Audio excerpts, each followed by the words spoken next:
Welcome back. Love Boat Project number 62. With me, as always, my co-host, Mike Robertson. How are you this week, Mike? You know, sometimes I wish for things and then we get them.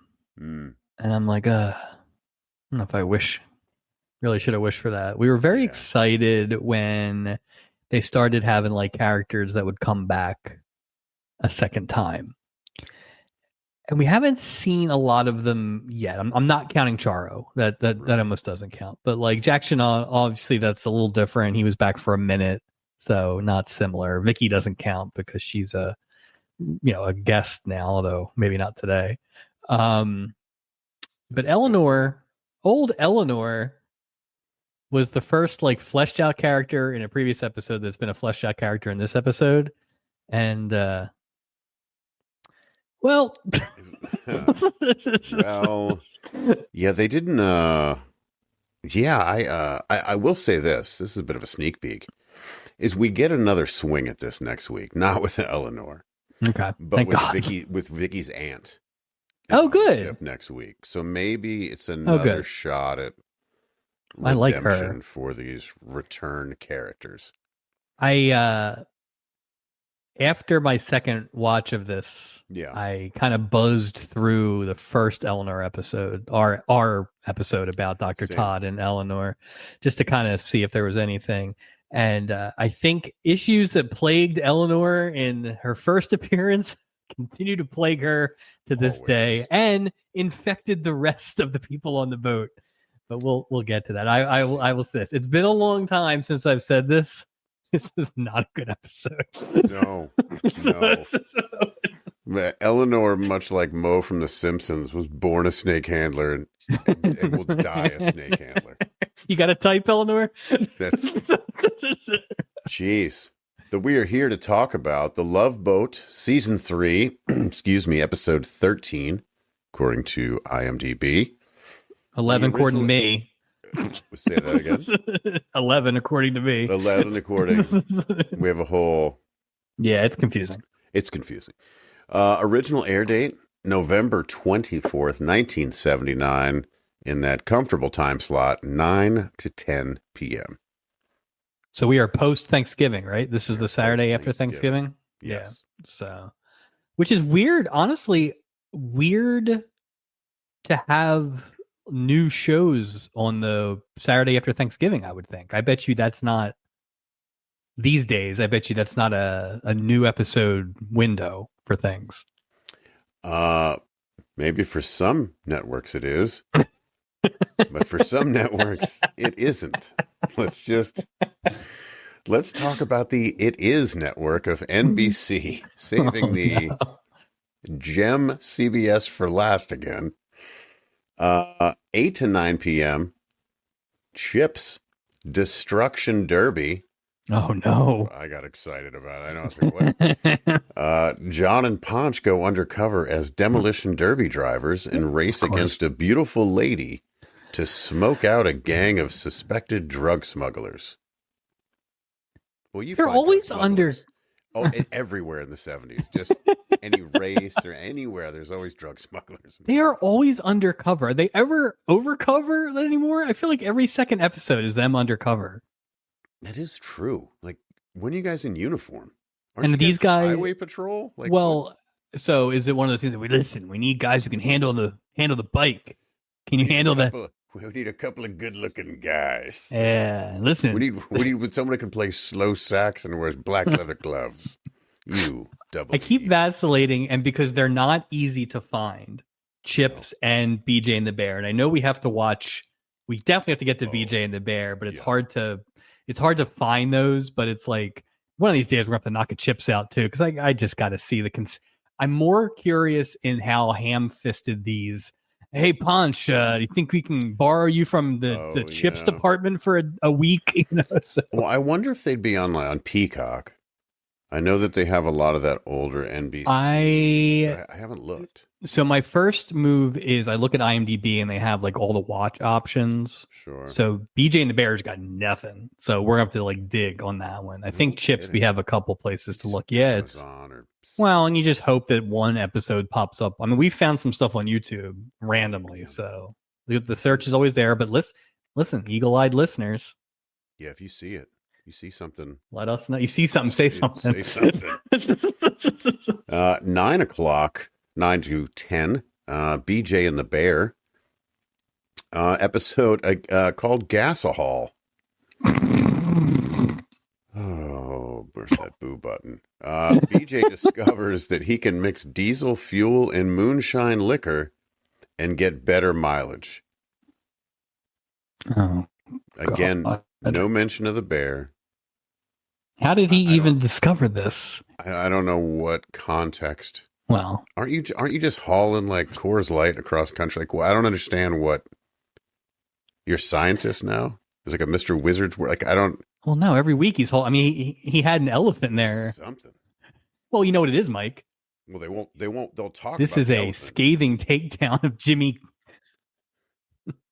It's Jimmy Carter's gas prices. That's the problem.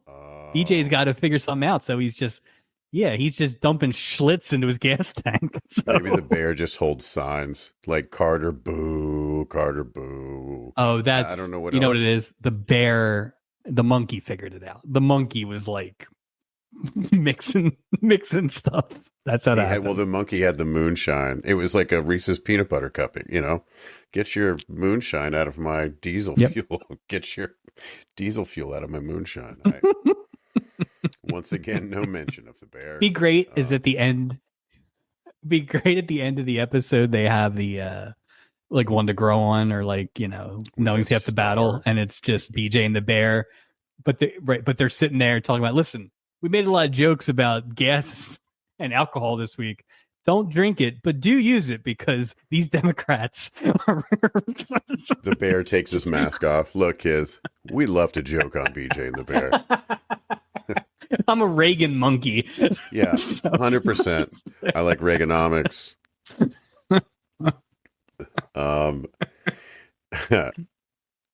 Let's go to ABC. Let's see what's on after the Love Boat.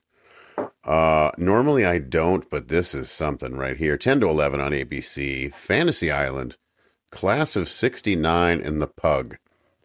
The storyline was so incredible that I had to include it. Whew. Here we go. An unattractive girl desires to become a ravishing, voluptuous woman to seek revenge on a cruel high school classmate. There you go. Spite.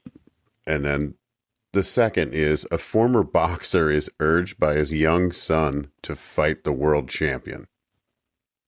Guest starring Gary Collins. Is it? I bet you he's the cruel high school classmate, right? Oh, I thought he was going to be the father who wants the boxer. He's too old to be. Well, former boxer Gary Collins could be, I guess. Could be.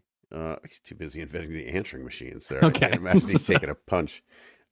So Gary Collins, Adrian Barbeau. That's true. It's true. Fred Grandy. Wow. Sugar Ray Robinson. Hey. The icing on this cake is Jimmy Lennon Sr. That's how you know the boxing was legit. Jimmy Lennon Sr.? Senior. Yeah. No, I've never seen that. Jimmy Lennon Sr. I didn't either. I was like, wow. Did they misprint? No. And he sounds and looks exactly like his son. So is Grandy the boxer? Is Grandy the unattractive girl? I don't know how this is. Does Grandy fight Sugar Ray? If Gopher's fighting Sugar Ray Robinson, we got to dig this up. Yeah, I want to know who's fighting. Well, it's either Gary Collins or Fred Grandy is fighting Sugar Ray Robinson. It's got to be. And they're really going to try and tell us that Adrian Barbeau is an ugly girl. Well, they'll put like a dot, glasses, right or it can't hardly wait. Look at her. Yeah, she's so ugly. It's funny how you could just say that then, like an unattractive woman. Seriously, that's that's the first line. That's the hook to get you. It had me to enter it. Yeah, this uggo. So we've got NBC covered. We got ABC covered. We know where we are for the evening. Hmm. Do we dare see what's on CBS? Because, oh boy. 8 to 9 p.m. TV movie. Captain America 2, Death Too Soon, Part 2. The Star-Spangled Hero must battle a villain's plan to poison America with a chemical that horrifically accelerates the aging process. Oh, no. Oh, boy. Starring Connie Selica, Christopher Lee. I'm guessing he's the villain. I mean, just... No, he's not Captain America. It's okay. And our hero is played by an actor with the name of Reb Brown, who we will see in season 4 of The Love Boat. Captain America or Reb Brown? Reb Brown. So when you said 1 hour, I assumed cartoon. Sure. Then you say part 2. It's part 2 of a TV movie. Because, we want to split this gold up. Yeah, well, when you're CBS, you can't give it all away. No. Man, they are swimming. So we haven't had a genre in the same. No. Like last week was cartoons. Well, no. Last week was cartoons. Last week was cartoons from 8 to 9. Right. And then I think what you're going to say, was part 1 of Salem's Lot. Right. Well, of course, it's part 2 of Salem's Lot now. Again, that's Saturday night. I mean, shout out, by the way, shout out. We had a Salem, Massachusetts listener last week. Appreciate that. Yeah. So, there you go. There it is. There it is. Salem's Lot. That's why they listen. I heard you mentioned, in passing, a movie that was made here. So that's what's on, Mike. Ooh.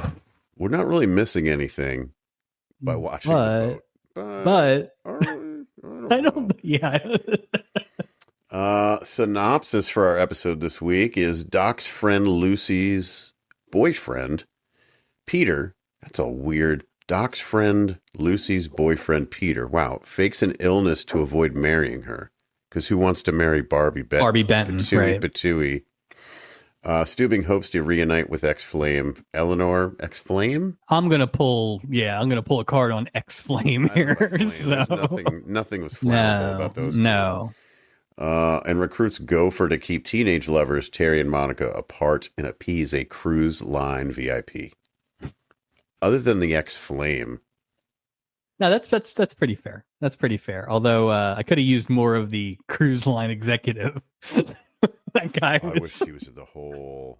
Not since Ken Breyer has someone made a meal out of their 30 seconds. Interesting about him is he was in the pilot episode of the Golden Girls, and he played Blanche's husband, but he also had 5 other wives. Wow! At the same time? Yeah, that was his whole shtick. Never appeared again. Funny, I have a Golden Girls comment for later related to this episode. Interesting. Guest stars, the aforementioned Barbie Benton, still has a perfect nose, still doesn't speak French. Third appearance, we'll see her again in season 4, and apparently her and everyone else in the season 9 special who killed, I guess Maxwell Thorne had a lot of friends. I don't know. It's funny. I was like, if there's anyone that's absolutely going to be on the last episode, it's Barbie Benton. That is just royalty. Absolutely. John, and I like to think that I was going to say, and I like to think that her and Doc are secretly having affairs in every time she's on the show. In every parallel world. Yep. Yeah, because it was like her, Doc's old friend. And I'm like, from the island. Yeah. Yeah, well, I did put that too. I was like, wait, well, we'll get to that. John Cyphers as Russell Evans. Yeah. Only appearance. I recognized him from his time on Hill Street Blues as Chief of Police Fletcher Daniels. Love that show, Mike. Oh, that's who he was. Okay, so he had the hat on. Who he was like the So you know who I thought he was for a minute. Speaking of Golden Girls, and it was more the voice, although he had the same kind of build and everything. Upon further inspection, it wasn't as close as I thought. He reminded me of a younger Dorothy's ex-husband, Stan, but like before he lost his hair or something like I remember that. Stan. Yeah.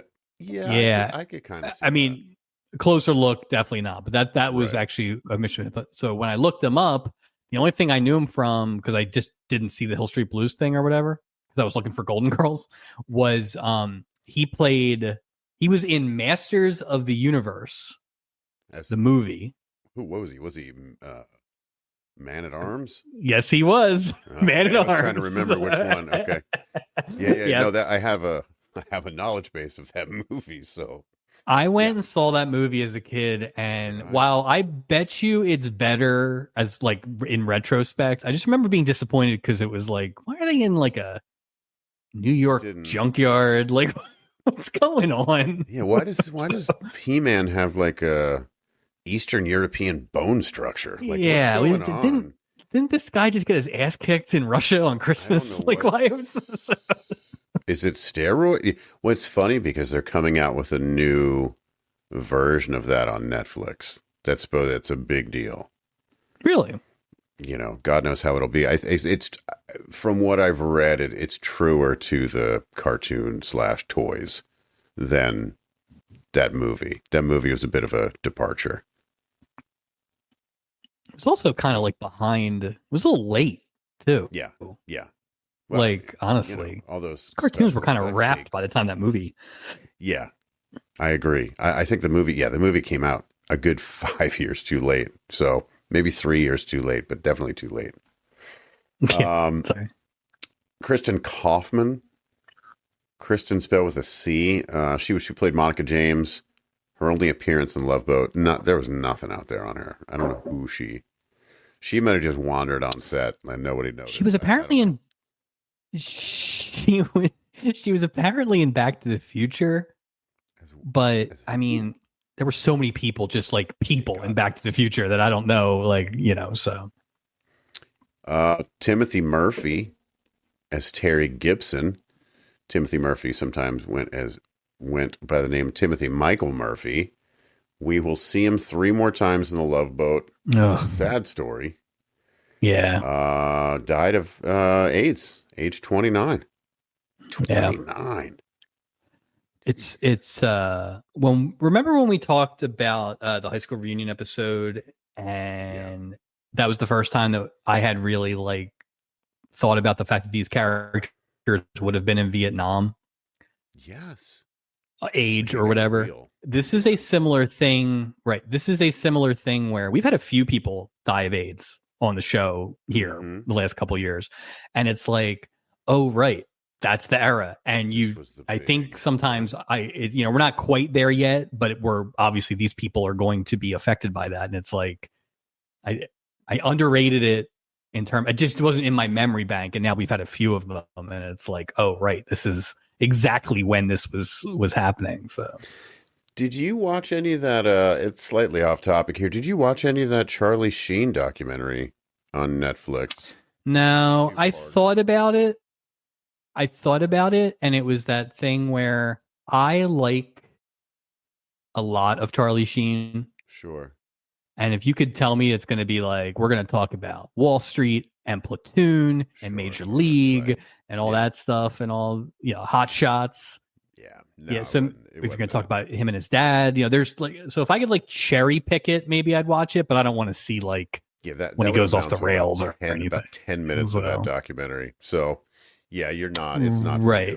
It's not. I feel like I'm going to grab a YouTube clip or two, and so I was looking for the opposite.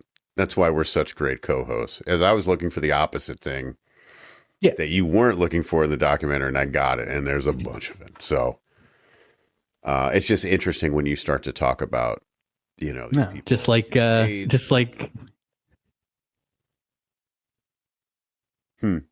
who? I was gonna say it's just like Reese's Pieces or whatever. So it's just like the worst variety of childhood treat. Dak Rambo, no relation to John Jay. Rambo John Jay. No. As Peter Welch. Yeah, I got Peter Welch. Did someone say Peter Welch? This guy stinks. We're gonna see him Way to give this guy any redeeming qualities, guys. Come on. Nothing. I played Jack, and it wasn't even. There was no sympathy when the payoff came out. We were like, "Oh, that's what you get. That's what you get, Peter Welch. You son of a bitch." Right. Sorry. Like a weird Jack Ewing. Yeah. That's like that. You're exactly right. Like if it was a script writing. Yeah. If it was a script writing class, you would like get an F. It's too much. It's too this is not a 3-dimensional character at all. And you're like, no, it's Peter Welch, and he just is awful. Played Jack Ewing on Dallas for 51 episodes. I don't know who Jack Ewing is, but he also was in. We talked about it a while ago. I don't remember what episode, but it was a What Else Was On. He was in Sword of Justice, which was a show about his parents were killed and he was framed for the murder, and then he learned all these skills when he was in prison and came out to find the people who framed him using all the skills. If I remember correctly, if I didn't say it then, please let me say it now. Yes, please. Yes, please. That sounds right up my alley. Yeah. Well, now we have the mechanism to, watch that, so we can go back and find Sword of Justice. So. Yeah, it's nice. That would be Barbara Rush. Welcome back as Eleanor Gardner. The return of Eleanor Gardner from season 2. She was married to Dr. Todd Gardner. If you're looking for a little background on Eleanor and Dr. Todd, check out Love Boat Project episode 39, titled Ice Hard. Tells you the story of the Gardners, available anywhere and everywhere you get your audio podcast. Again, that's number 39. Yeah, it was funny. And this is on me. Because I named these things. I was like, all right, which episode is that? I'm like, I don't know. Ice Hard. What does that have to do with it? Yeah, I was like, okay, got it. So, okay, I had to listen to it again. I went, oh, okay, that makes sense. Okay, that's good. Yeah, that was on me. So, let's see. Anything else to discuss before we get on the boat?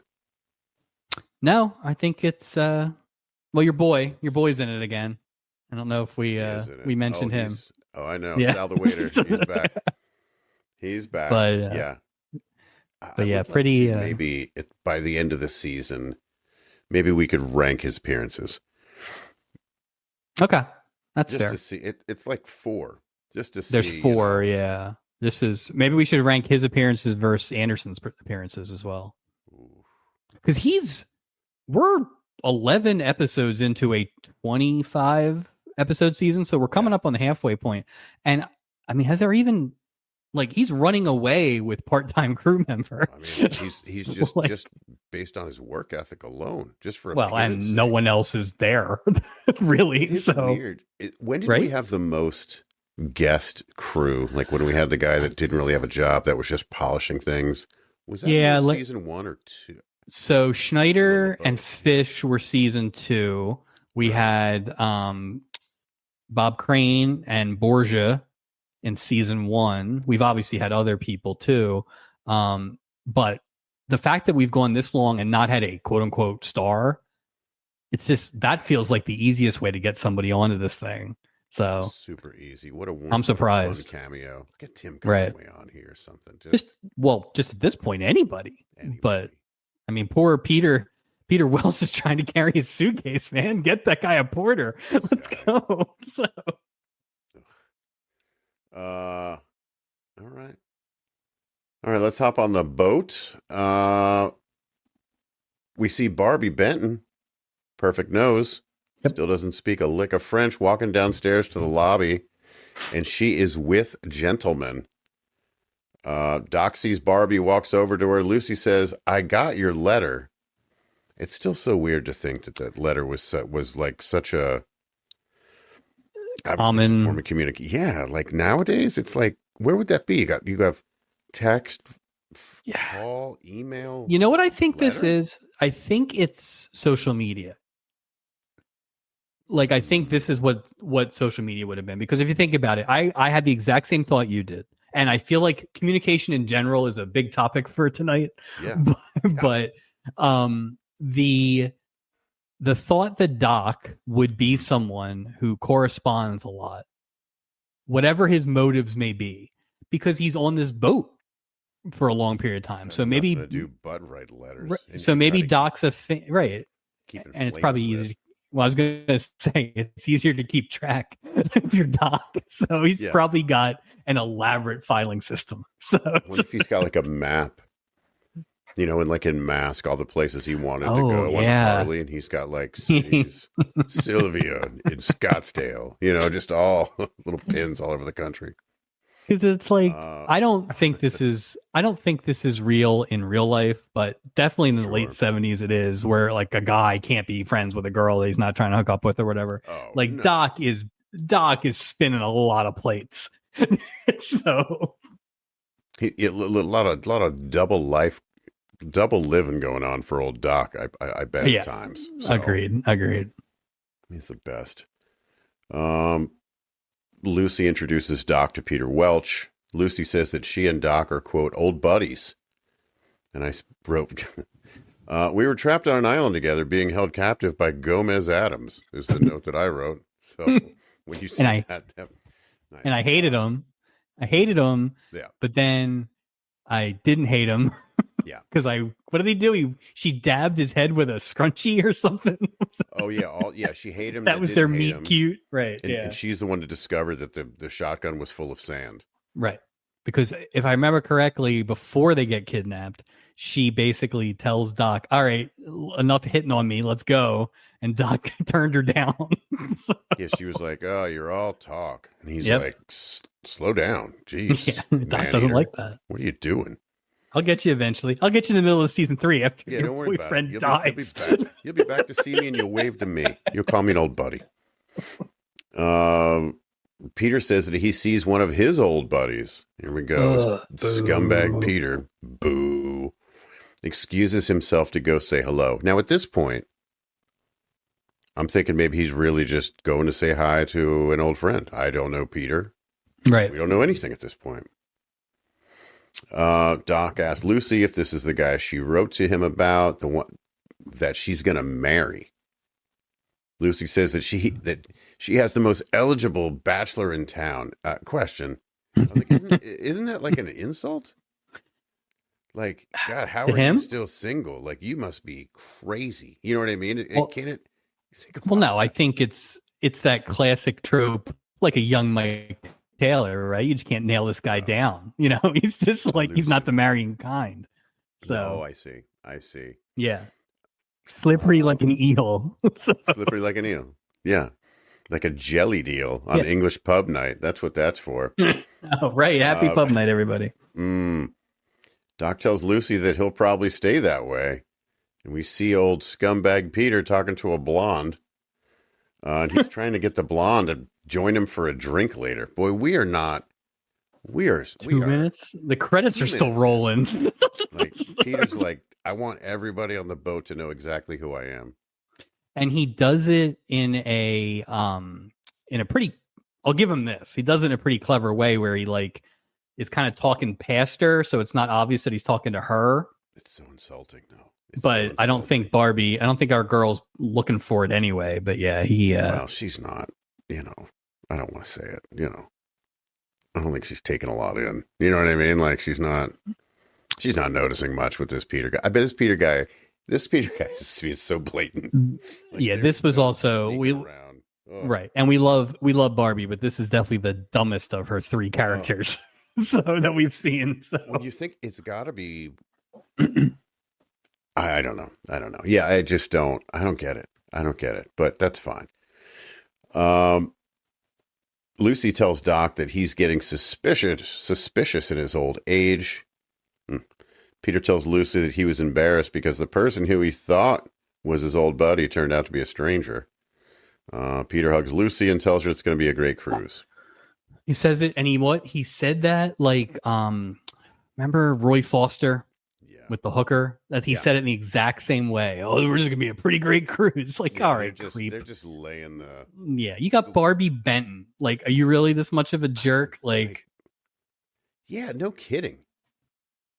Like, and again, this is where it makes no sense. This is where you have to give me something to like this guy. She's a snorer.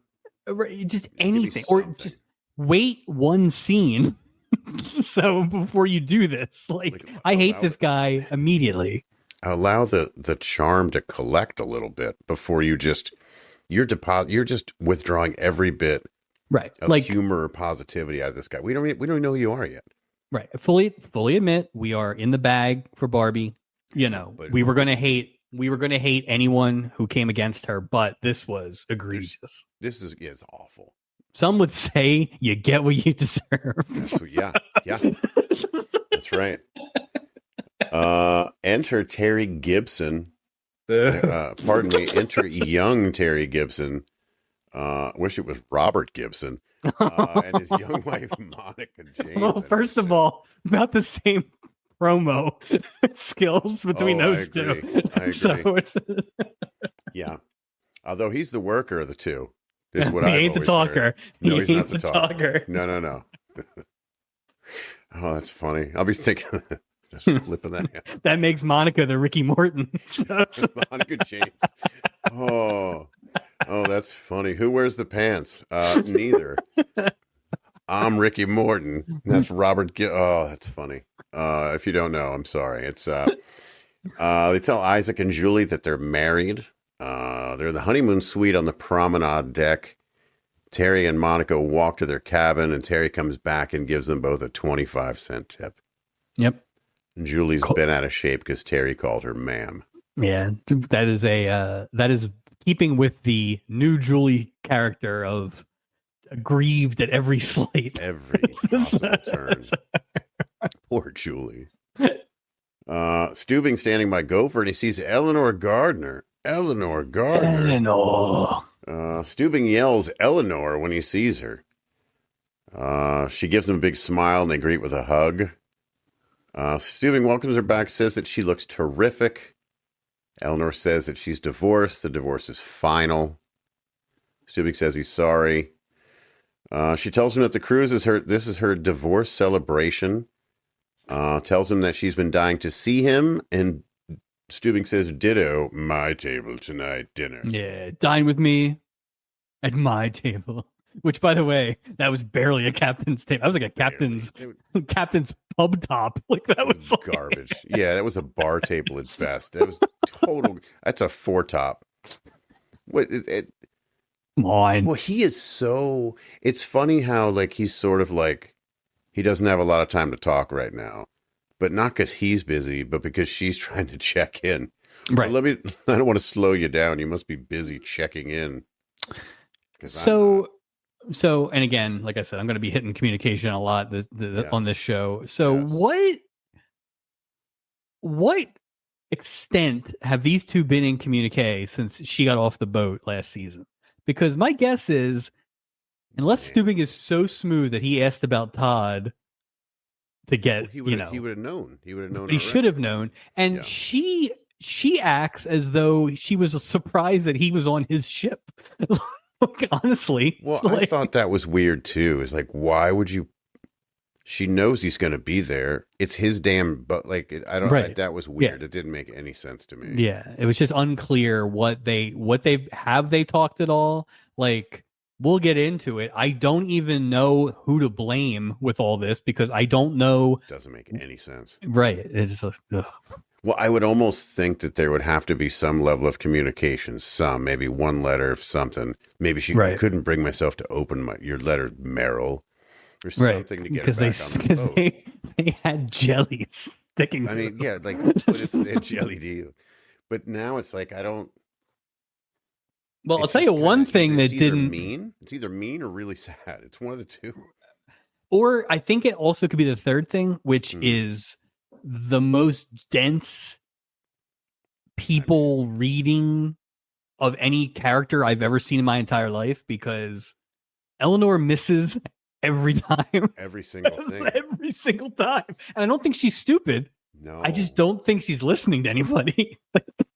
But also, to kind of go along with that, is the way that they painted him in some of these scenes was just it was brutal. Naive. I mean, beautiful, like it is a Julie takedown for Steubing this week. I mean, he walks into it every time. I didn't think that they would do this to him this season because of the Vicky. You notice you didn't see Vicky much. I don't even know. You didn't see Vicky at all, and he never mentions Vicky ever. So I don't even know if this was shot before Joe Whaling had joined the show. But like maybe it would come up once, hey, or nothing. or right, or is that Steubing being like, well, listen, this old lady's not going to want a kid running around. How good would it be if Vicky got all PO'd?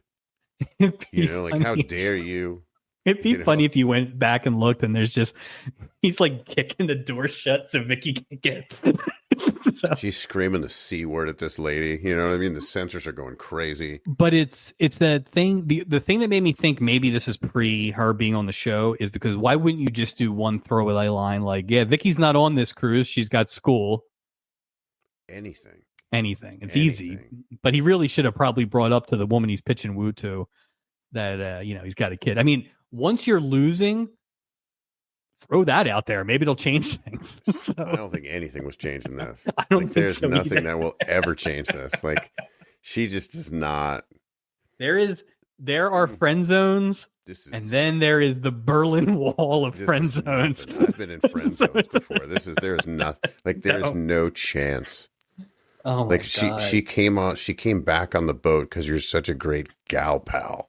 Oh my God. It's the worst friend zoning I've ever seen in my entire life. It is rough. And it's so much worse happening to old people. It is. Well, because it's just pitiful. Right. But we'll get there. There's a couple pitiful moments, man, where I'm like, I've been designated, and placed in the friend zone, but nothing like this. Everyone has, but not like this. No.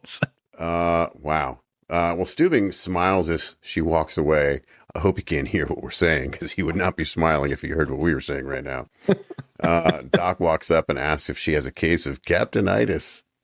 Steubing says Steubing says that she's just here to see an old friend. These are from and then like uproarious laugh track for no reason. I didn't get that either. There was a lot of weird laugh track this week. They haven't done that in a while either. Well, so not only weird laugh track, but right after that, there was this weird ticker tape scene, and I swear it was the Jerry Stiller one, where he was freaking out throwing the ticker tape. I couldn't get the pause to see it. I'm like, that'd be great. Why? They're just mixed. They should do that. Just throw an old one in there. Give me the Mickey O'Day, just for classic. It's the no brown M&Ms. See if anybody's paying attention, because we would be the ones to do this. This one's for the podcasters in 50 years. What? The what? No, don't worry about it. I'm from the future. From Back to the Future. Yeah. I wrote there must have been a sale on stock ticker tape scenes, because this one looked newer than the standard, meaning after the Stiller-esque. It was just weird. I still don't understand why they do that. I guess they look at it as a way to link scenes, like, okay, we're leaving. But I mean, if you really wanted to do a good ticker tape this week, you should have had Barbie Benton out there with Peter, and Peter starts to throw one and he can't. A little subtle. Or he just drops it. Yeah. Oh. Just saying. Because honestly, the suitcase bit, I thought he was drunk the first time. So didn't think it was anything. It was a sloppy. Yeah. Well, his it over because it's this damn gin. Let's give Julie some credit here, because when she ran into what's his name last year, the old guy, and she bumped the clipboard, that was beautiful drop acting. Yeah. This guy could have learned a thing or two. He was not a good drop actor. This guy was the worst physical actor I've seen in quite some time. Which is great for the role he had. Well, that's why he wasn't Captain America in Captain America Part 2 on NBC. He's no Reb Brown. He's no Reb Brown. He can't throw a shield like Reb. Steubing asks Gopher for help. Tells him that the couple in the honeymoon suite are not married and that they are teenagers. Ruh-roh. Steubing says the girl's father's in London. Until he gets back, he wants the crew to keep the couple on board, but apart from one another. I love these tasks. This is such a Gopher task. Yeah. Steubing says the father's Arnold James, the treasurer and executive vice president of the cruise line, and he signs Gopher's paychecks. Gopher's outlook changes, and he's ready to keep this teenager separated. I did like that Gopher was like, we're not the moral police, basically. Like, let's stop being such a stick in the mud old man. And then, so. And boy, did we get a performance from Gopher. I don't know if it was the best, but it was. He tried. You got to get the effort level from the crew this week was A+. I will say that. Well, 3/5. Julian Isaac had nothing to do, but nothing again. Yeah. We see a "Do Not Disturb" sign on a cabin door. What that means. Monica and Terry are about to visit Smooch Town. Terry says it'll be nice not to be interrupted by Monica's family or by a cop shining his flashlight in the window. And I'm like, what? What do you? In a car. In a car. Right. They're making out in a car. Oh, I thought they were doing drugs in the car. That's the only, like, oh, I've been there. No, I get it. Never mind. Let me just update my note on that one for myself. I always feel so much better about my younger days when we compare these stories. Okay, that makes sense. It makes a lot more sense now. Yeah. Okay. Yeah. I have like 6 less questions now. All right. Episode over. Yeah, we're good now. Monica suggests that they go to dinner in the dining room, not in a car. Like idiots. Where they got busted with drugs. Drugs, right. Terry said, "Hey, I already ordered everything. It's coming to the room. Woo, room service." Monica says she's nervous because this is kind of like their wedding night, except without the wedding. Terry said their folks won't let them get married, and then they're back to Smooch Town. So, this is probably dangerous to go down this road based on what you thought the cops were flashing lights for. So they can't get a moment alone. That's and so it would seem. And so, but is dad out of town? Like, dad's out of town. Couldn't they just stay home? I guess mom's home. But good call.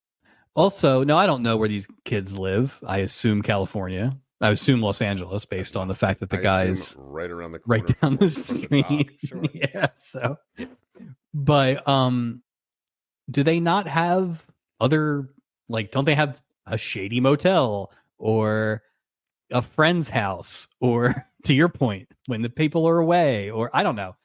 Like, I mean, for $39 a day. You know what I mean? That's true. It's a float. That's true. It's funny because I think when I was, well, let's clean this up.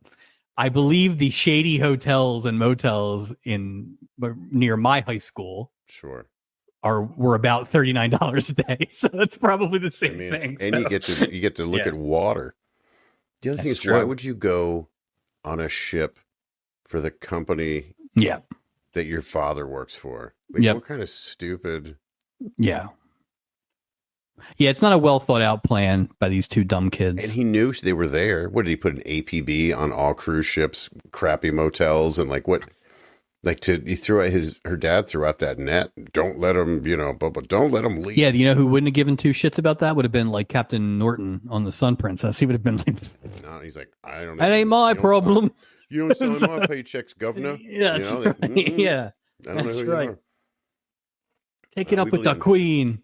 We believe in free love on this English ship, okay? Gopher's in the hallway talking to Sid the waiter. He's back.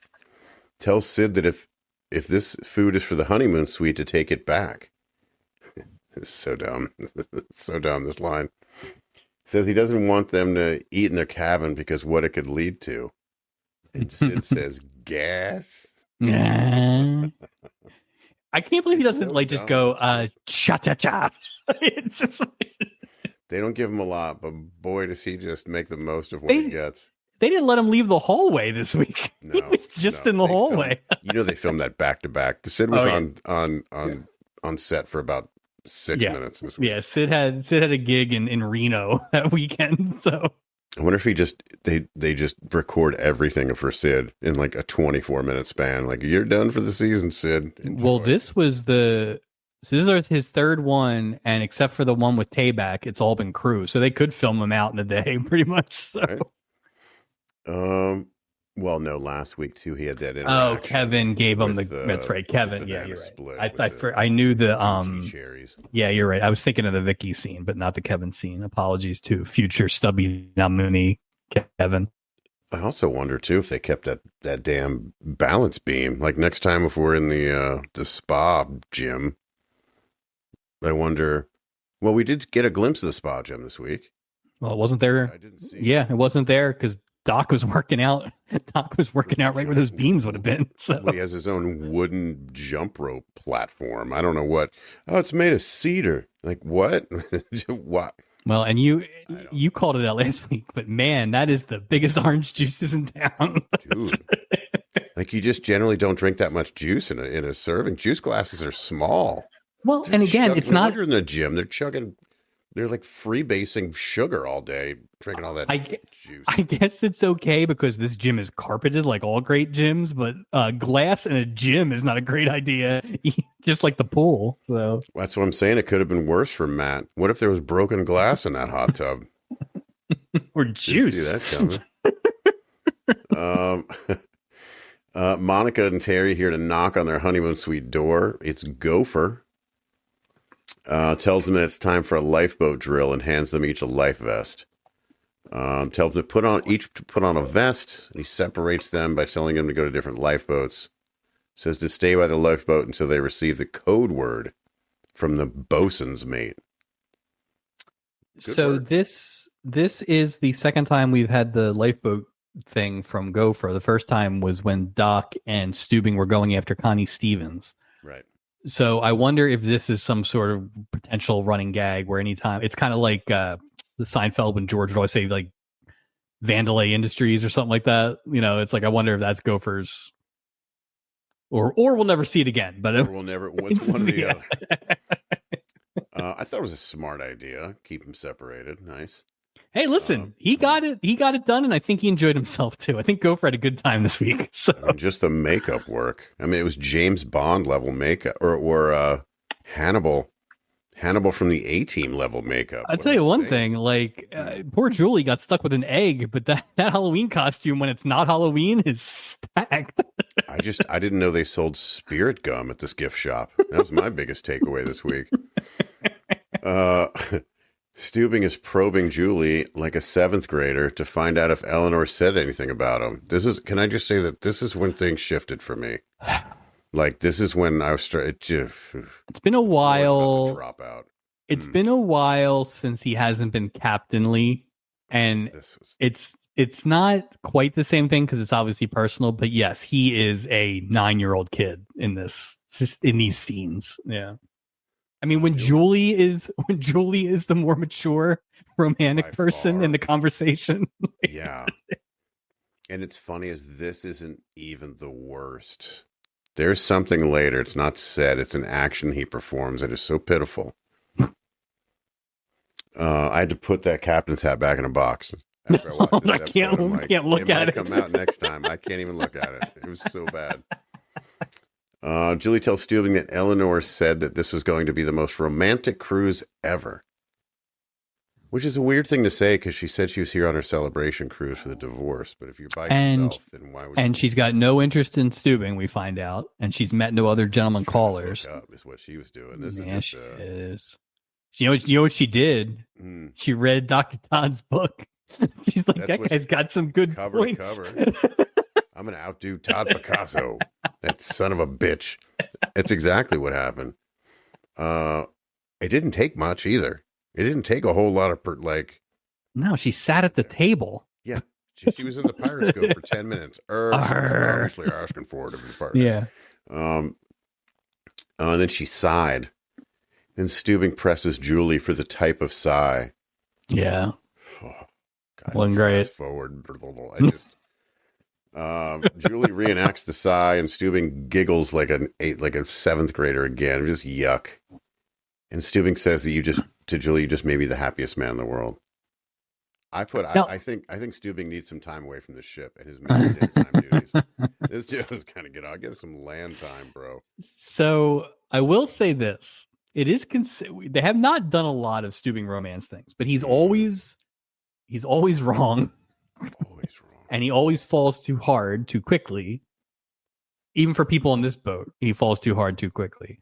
Well, there's a mixed message of her coming back. I am not saying he is to blame. I'm just saying from where he's at right now. Yeah, I understand why he's excited. I also think 100%. He's like, this will be great. Someone else can help me with Vicky. so this will be wonderful. He's already lost her. We haven't seen her the whole time. Where is she? Last time we saw her, she was dragging Julie blindfolded. She's hanging on for dear life onto that totem pole in the middle of the Pacific. Maybe she ended up at that Acapulco orphanage. Captain Marrow! Captain Marrow! Oh. We're in the Pirates Cove now. How do I know this, Mike? Because Isaac is in his pirate disco uniform. Yep. It's a little less blousy than it was last season. Well, just how are you going to pour drinks when you're asleep? Yeah, it's got a little more Captain Solo to it this year. So much of his sleeve is just mimosa color. Yeah. It's just terrible. Eleanor is sitting alone, and Isaac buys her a drink. I have questions here about this one. Buys her a drink and says compliments of the gentleman as he looks at the man standing next to him. And then the gentleman tips Isaac. Mike, this isn't, I don't know a lot, but I know this is not how it's supposed to go. Can I tell you? Yeah, go ahead. I want to hear this. Go ahead. If you're in the Pirates Cove, right? Okay. Say I'm in the Pirates Cove. Right. I'm obviously not married. I'm in the Pirates Cove. Are you the guy? Yeah. Okay. Yeah. In this situation. Okay. I'm asking. I'm just asking. No. Fair question. So you don't buy a lady a drink from across the room and then just fight the urge to leave or leave right away? Is that not how this works? And you go 1 Mississippi, 2 Mississippi, and I'm out. Like, is that not how this works? No. Well, what's the goal there? You got me. I don't know what the goal is, to be honest with you. I have no idea. Hydration? I don't know. No, I mean, the only thing this guy did was not give it a second to breathe. I think the usual move is you buy the drink, she gets the drink, though, right? Then you give her one of these, and then she invites you over to have a drink with her. But it was weird. That's usually how it goes. Standing there, like, yeah. I was like, that's not. I think the problem was they didn't build the booth set this week, so he had to stand somewhere. But yeah, normally that's not exactly how that would go. Or he's driving the point home like, hey, it's a short cruise. I don't have a lot of time to be messing around. I don't even have time to be acknowledged for my drink by. Well, as soon as he gets off the boat, he's got to go back to daggone Hill Street Blues. You know, it's almost the equivalent if we were at Oscars or something like that, like a bar where you're standing up behind the person and the woman is in the stool and you're behind her and you ask the bartender to buy her a drink and that's what put the drink down and you stand right there. Like it's a little too close. I agree with that. Tip the bartender like nicely, but so that she can see the amount you're tipping. You know what I mean? It was the whole. Well, this guy made stockbroking sound like it was some sort of church activity. Like this guy he's got the hardest job in the world, apparently. So, and he gives the worst explanations for everything. For everything, it's buy low, sell high.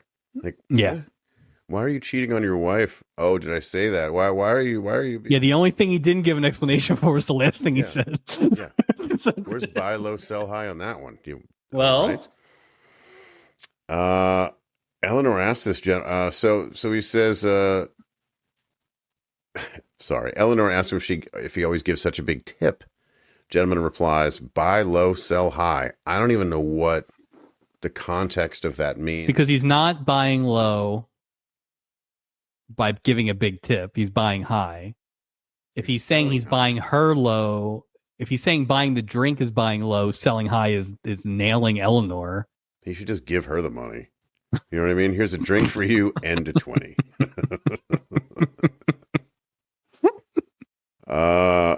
Explains he's a stockbroker. That's why I don't play by the rules. And my name is Russell Evans.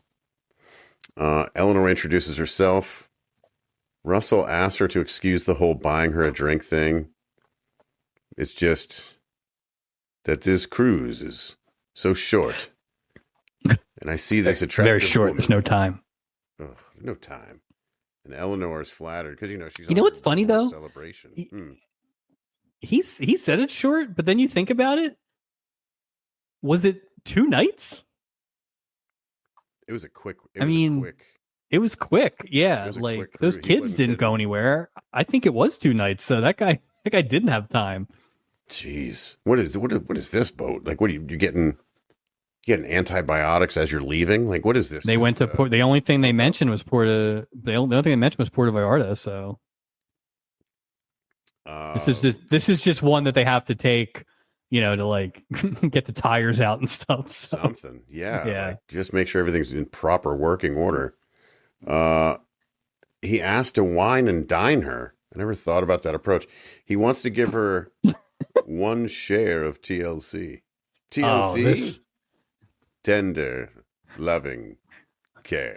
So I had to look it up because I'm like, how old a phrase is TLC at this point? That's a go-to. Apparently, in print, the first reference to TLC was 1953. So Eleanor should have known what TLC was about.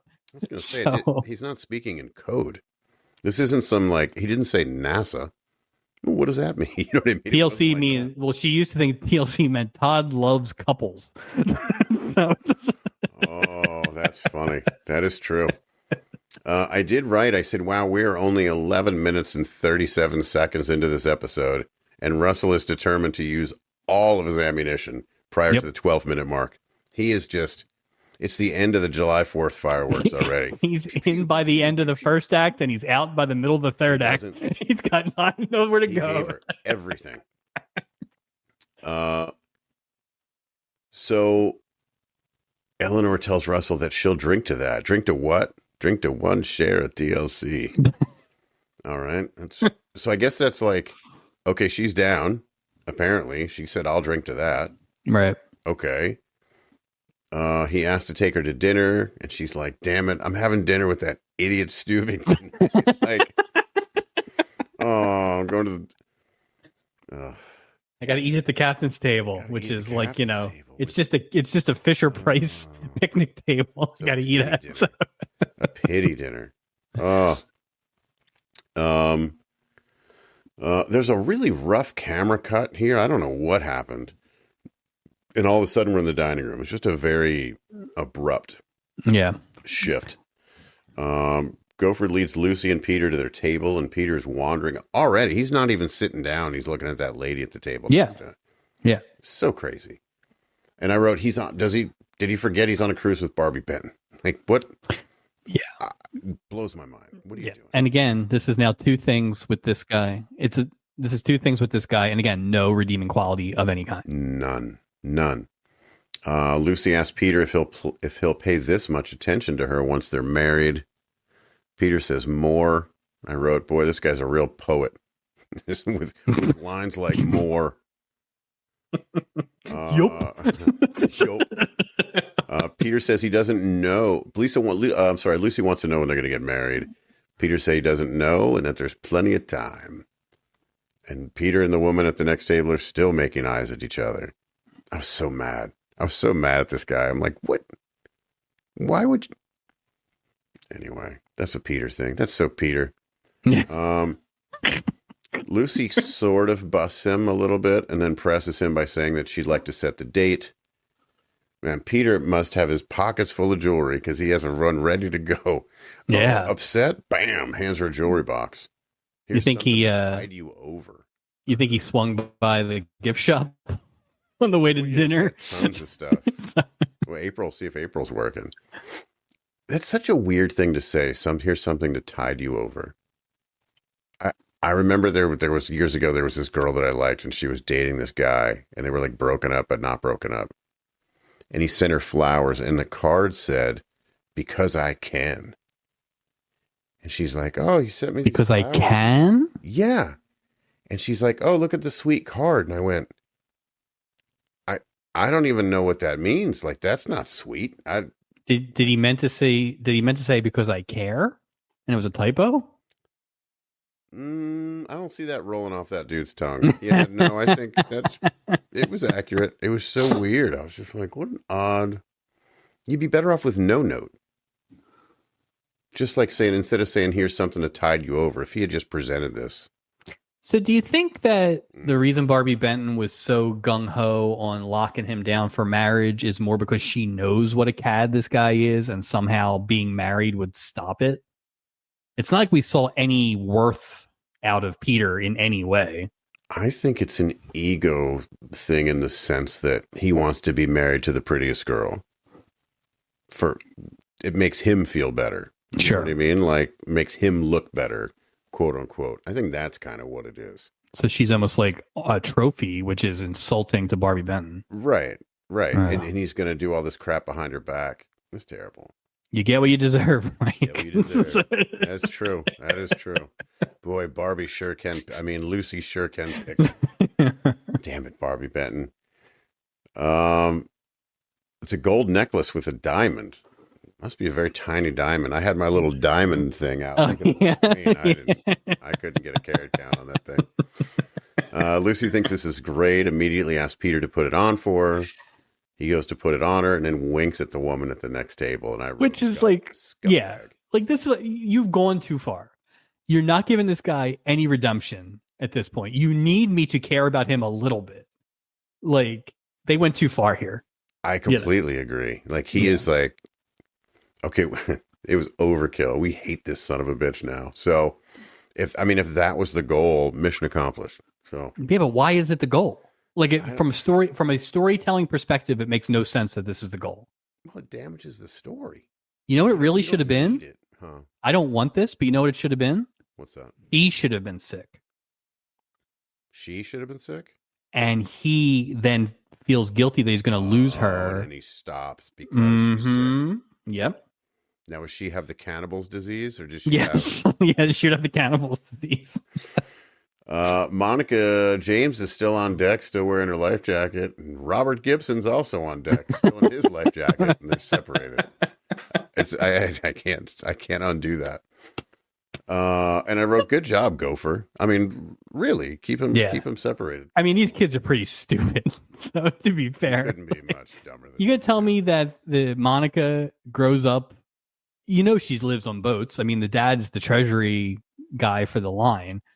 She knows you know what? I think Monica knew what was going on this whole time. Robert Gibson had no idea. Well, why did they answer the door? Well, she didn't answer the door. He answered the door. Don't answer the door. Well, he eventually gets wise. Well, hit him with a double drop kick. What do you think? I'll tell you what. Woo. Dude, he wouldn't answer the door because he was tying all these bandanas to his pants. I don't know what's going on, Rob. Old RG. We're back in the Pirates Cove. Arr. And it's Eleanor and Steubing having coffee together because we watch everything that Steubing drinks. Just waiting. One slip, Meryl. Oh, if he was ever going to slip, today would have been the day. Today was the day. Yeah.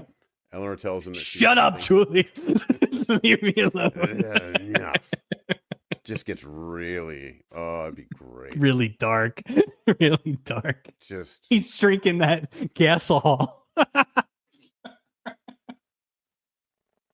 Oh.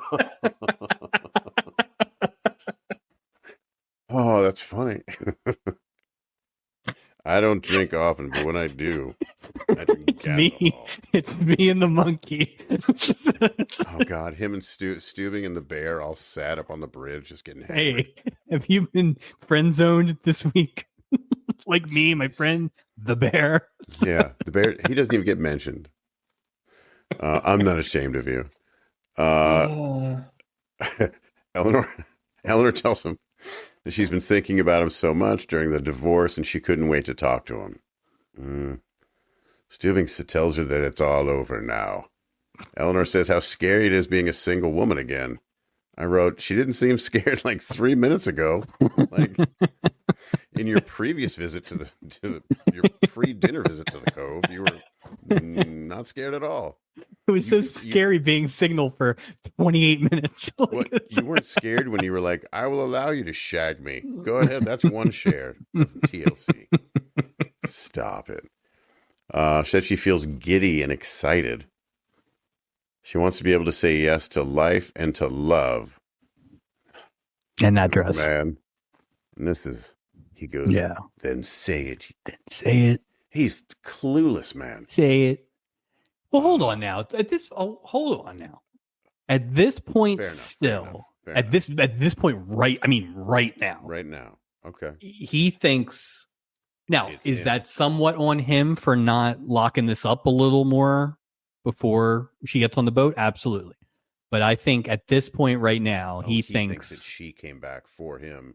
Right. She loves him. Right. My only criticism for him is he should have had something. This is a little bit of a Julie going to Alaska thing. Like, he should have had another contact to get a sense of this. You know, you can find out. Anybody who's good at this can figure it out. She's not booking a trip on the frickin' Pacific Princess without writing him a letter. You would think so. Imagine.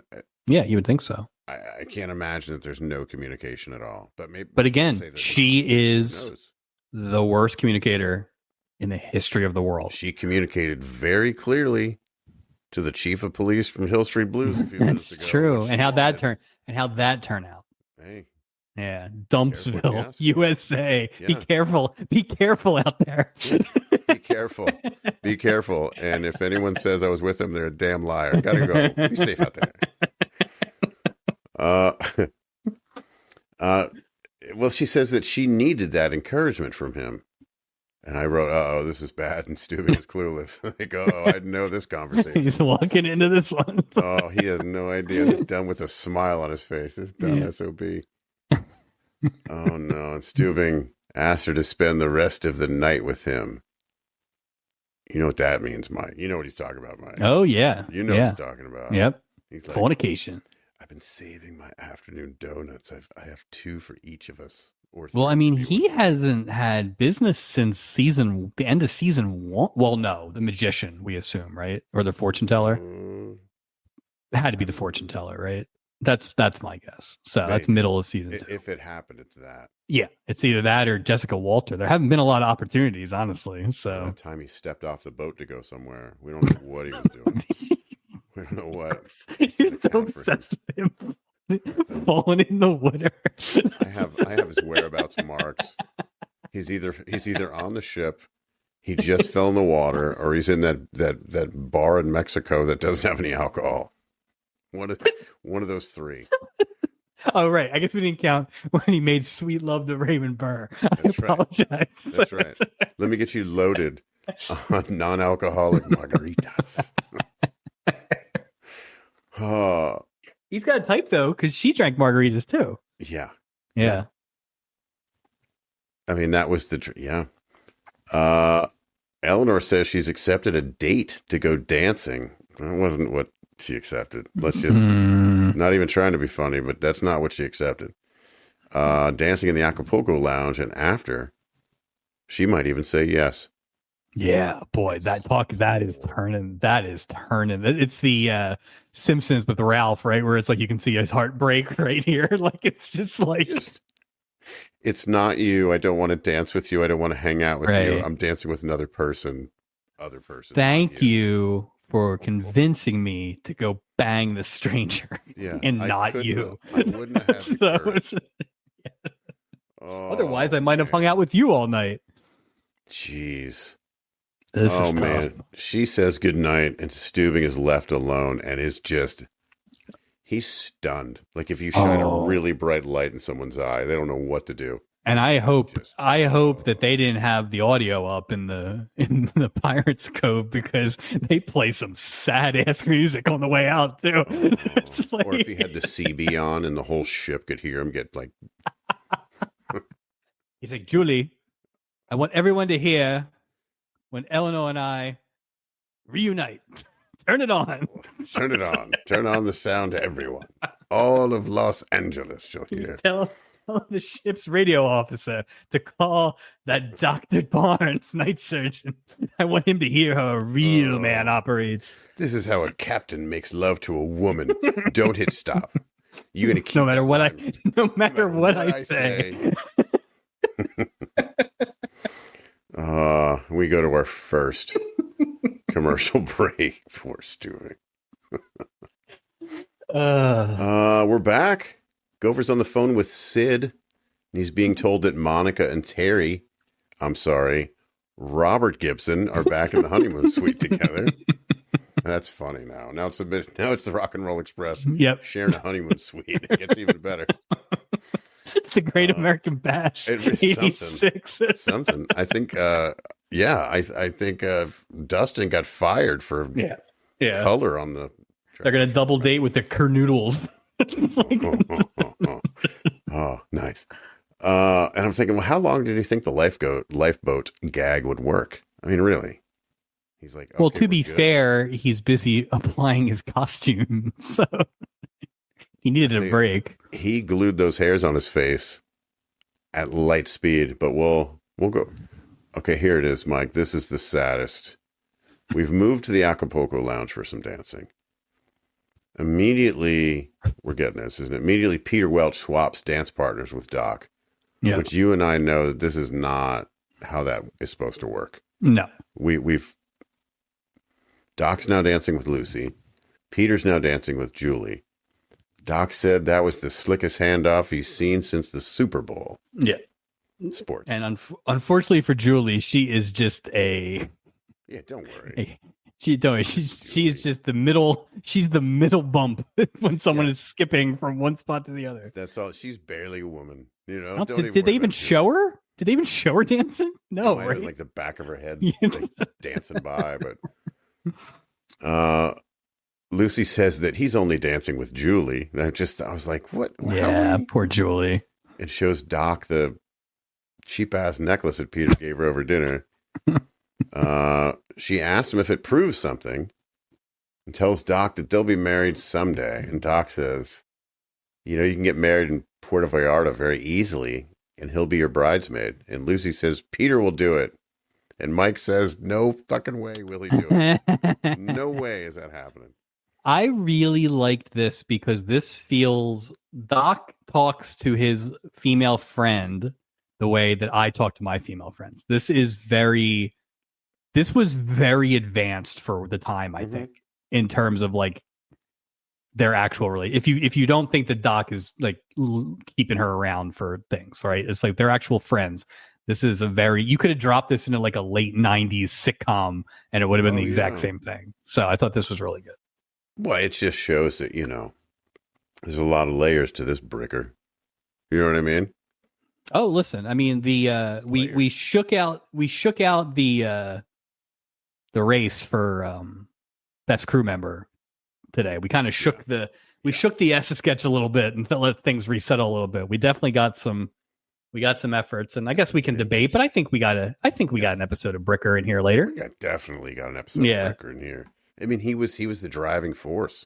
Yeah. Come on. I was only thrown off because we didn't have dramatic music. We had no music, which sometimes is even more dramatic. Even more dramatic. Yeah. I definitely think we got an episode of Bricker in here. Because I agree. It has to do with like some kind of serious medical thing. Mm-hmm.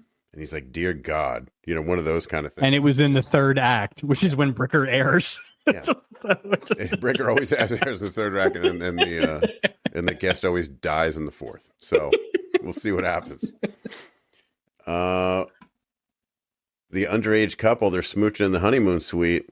Terry still has his life jacket on, which just made me laugh a little bit. There's a knock on the door. And again, Mike, to your point, don't answer the door. Yeah. Don't answer the door. Do you? Yeah, I mean, these doors, I guess I've never really analyzed it, but these doors, do they have like the hotel move where you can do the top thing so you literally can't get in? Or a peephole? Just something. Drag a chair in front of it. Come on, kids. Don't disturb. Just I mean, no offense, Terry, Robert Gibson. Like, for what you're trying to accomplish here tonight, you're not going to need that much time. So It should already be done a few times. Yeah. Come on, old RG. You know. It's a squash match, buddy. Yeah, it's not. It's Gopher in an elderly, like, painter costume. Like a cross between current day Andy Reid and the Strowman bread guy. With a Swedish accent. Yes. Yeah. Terry, I'm sorry. Ricky Morton asks what he's doing. Gopher starts piling up the furniture on the bed, saying he has to repaint the room. Okay. Back in the Acapulco Lounge. Yeah, there's a lot there, but there's not anything there. Yeah, it's just... So he does say his name is Umlaut, which I thought was I thought funny. That was pretty funny too. So... Okay, here's the sad part. It's like the fourth time you've said this, by the way. I couldn't remember where, but this is... There's a lot of sad moments in this episode. Yeah. Back in the Acapulco Lounge, and Steubing is sadly watching Eleanor dance. Yeah. He's just like standing up at the top where you can see him from her. And like he gave her a sad wave. I'm like, put your hand down, Meryl. Go away, man. Either cut in or leave. Yeah. Like one or you know what? You're the captain of the ship. Kill that man. Shut it down. Say he's guilty of something. Judge and jury execution. Exactly. Throw him off the boat. Exactly. Come on, Steubing. Could you order somebody like, hey, Isaac, throw him off, throw him? Yeah, just something. Hey, Gopher, you can still have that painter's outfit. Let's go kill that guy. Also, ship pilot, head to international waters, please. That's the first thing I would do. Julie walks up, asks Steubing why he's letting Eleanor dance with that guy. And of course, Steubing remembers the song "Whatever Lola Wants, Lola Gets." You know, that's on his iPod Mini. There's iPod Nano. And he goes, same song, different name. And somehow he's even sadder now than he was a minute ago. He's full Eeyore at this point. And we get the first of what I think end up being 3 Julie quiet looks where she's acting. I think Julie's trying to process that it's like, oh, this is how people think of me when I leave scenes. She doesn't know what to do. No, she really doesn't. No one's ever sadder than her. Like when it comes to a relationship like that, like in that specific. I bet you she's been through that thing. That's 100%. I mean, really, if you just you could absolutely make this a Julie script. I mean, no question. Yeah, she could steer him out of this. Yeah. You know? Gets in a fight with, I mean, Julie could go seduce old Russell. He's married. He's older. Oh, it's right in her demo. Russell's right in the demo. And married? He's an alpha, which we've decided is Julie's type. So, yeah. He'll keep her hidden, it's like she's used to, that sort of thing. Poor Julie. She's got a kid. She's going for the guy with the kid next. She's not going to not turn that down again. I said no to the Chanels. Never again. Say yes to the stockbroker. Say yes. I need someone that rhymes with yes now. Peter's in the cabin looking through a suitcase when it falls over. Whoopsie. Again, I thought he was drunk. So I thought that was why it fell. Didn't think anything of it. Think anything of it. Nope. I know if someone drops something, I don't go medical. Yeah. It's just somebody drops something. Even though because they painted a light on it a little bit, but I thought, it's because he's drunk and now he's going to be sleazy to Barbie Benton. I figured that's what was going to happen. Like it fell over. Maybe it was a shoddy suitcase stand. I'm not. I didn't jump to any conclusions here. And even if I did, it wouldn't. Yeah. Yeah. He tells her that he's been dropping things all month. Still didn't get it. Still doesn't. It means nothing to me. You know what it was? I didn't care. I didn't care about him at all. So he could have said, "Yeah, my chest has been hurting too." Wouldn't matter. I'm bleeding heavily. All right, that's cool. You probably got this knife in my neck. Yeah, I don't know what happened. Lucy tells him that when they dock in Puerto Vallarta tomorrow, they can get married. And Peter's like, no. Lucy says, why wait? And Peter says, why rush, girl? Lucy wants to know right now if they're getting married or not. And this is when Peter comes up with the idea. And he sees a magazine. It says special Kuru killer tropical disease. He tells her that they can't get married because he has a tropical disease called Kuru. Oh boy. And they really make her look like a dummy in this. Yeah, I didn't love that. Barbie. So, although they do try to save her like towards the end with a couple things, but yeah, it was just too little.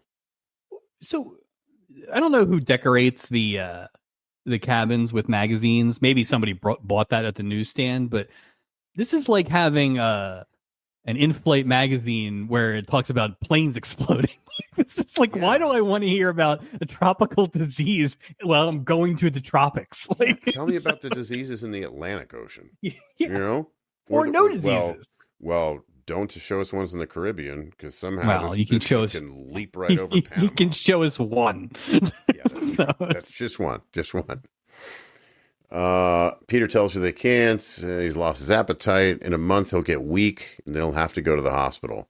Real complicated set of symptoms he came up with, by the way. Based on what we find out Kuru is, he should be going somewhere else instead of a hospital. Yeah, yeah. Lucy's clueless and buys this nonsense from Peter. Says that they must do something. Peter says he only has 6 months left on his warranty.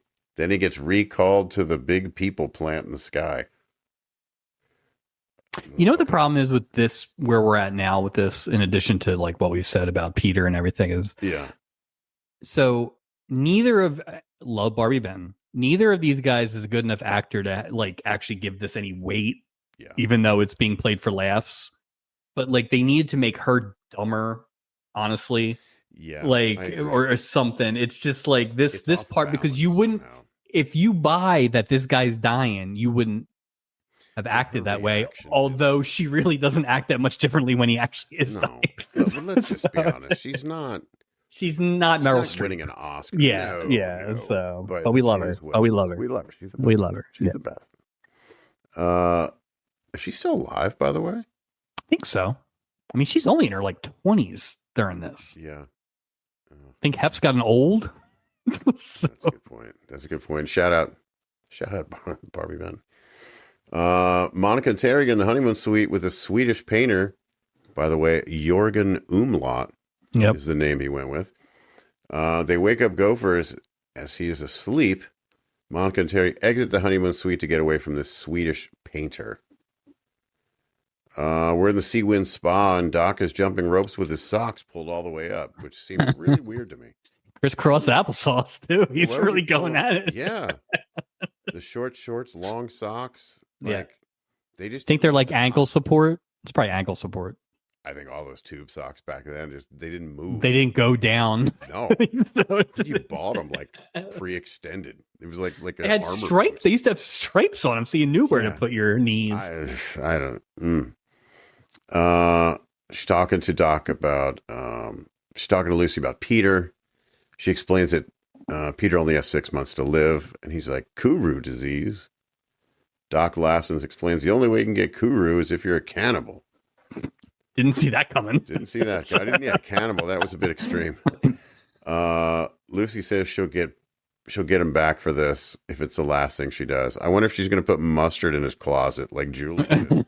And then they both enjoy a gigantic glass of orange juice. Yeah, just no. It was like I will say that Oktoberfest size glass of orange juice. Yeah, they dressed her down a little bit in this episode, I thought. Yeah. But she is wearing a very foxy, kind of like a midriff shirt or whatever, and I think it had an anchor on it, a little boat anchor. She's the best. Maybe she bought it in the shop, or it's her. It's the Barbie Benton line, which you can now get available at the merch shop. We also sell the who was her running mate in the first one, Francine Bollinger or whatever. We sell her Captain Solo outfit too. So. And we do sell Barbie Benton perfect noses. Absolutely, you push that on top of your nose. Yep. And appropriate of nothing, apropos of nothing, we sell Lou Gehrig jerseys. Michelin Ness finest Lou Gehrig jersey. We have one Lou Gehrig jersey, but you don't want to put it on. Don't touch it. It's in a bag. Right. Eleanor's walking by the pool with Russell Evans. She spots Stubing and introduces her friend Russell, which is such a weird move. You've been this guy, right? Yeah. You've been. Oh, yeah. That is that's the worst. Like you think it's like. Yeah. I remember going like, why do you think that's okay to do that?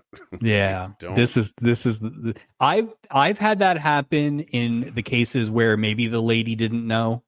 I've also had it in the cases where the woman absolutely knew. That's a completely different story, right? It is, but they both suck equally.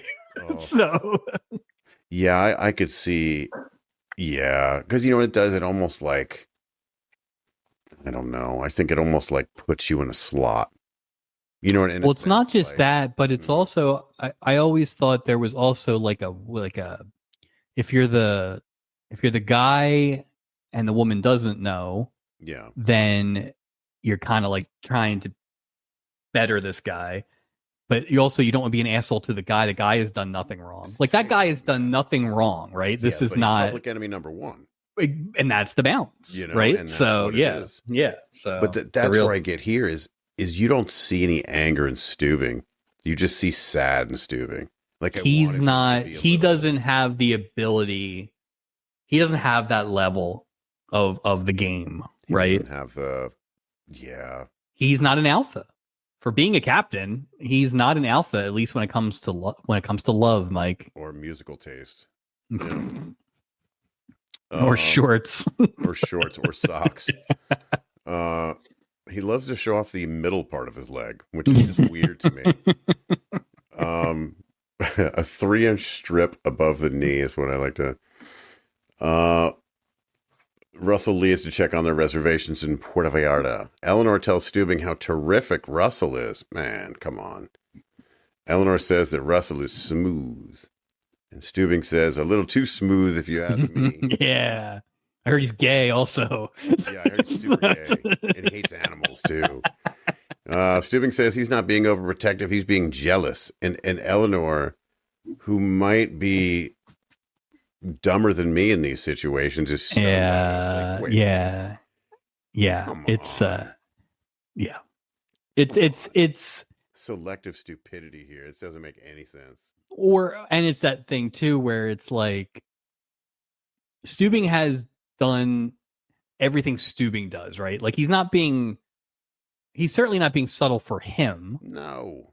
And I think you can do the move where it's like, oh, she's been married for so long, she doesn't pick up signals. But this is like almost obtuse that she's not getting it. Like, is he, well, I just wonder about his confidence level too. Like, I think you have to have a certain confidence level based on his last interaction with her. She's divorced. I came on the boat to celebrate my divorce. I mean, I'm glad he wasn't more confident because it would have made it more awkward, or maybe it wouldn't have. Well, the problem is the confidence needed to come out in between. Or before the chief of police for Hill Street Blues got a hold of this woman. Yeah, but all that would have done is... Wait, so you're saying it's things not quicker. A matter of getting to her first? I don't think so, because she was so not thinking of him like that. And when approached here, said as much. Now later, when she tries to kind of retcon everything... Yeah. Was that true, or was that a rebound? And so it's like, I don't know. I don't know if when they meet in the lobby, yeah, right. I don't know if when they meet in the lobby, if he's like, hey, listen, me, you, Bangtown. Like, I don't think that she's going to think of him that way. She clearly has not thought of him in that way. No, you know, you can't force it. No, like, especially with him. Like, you just, right.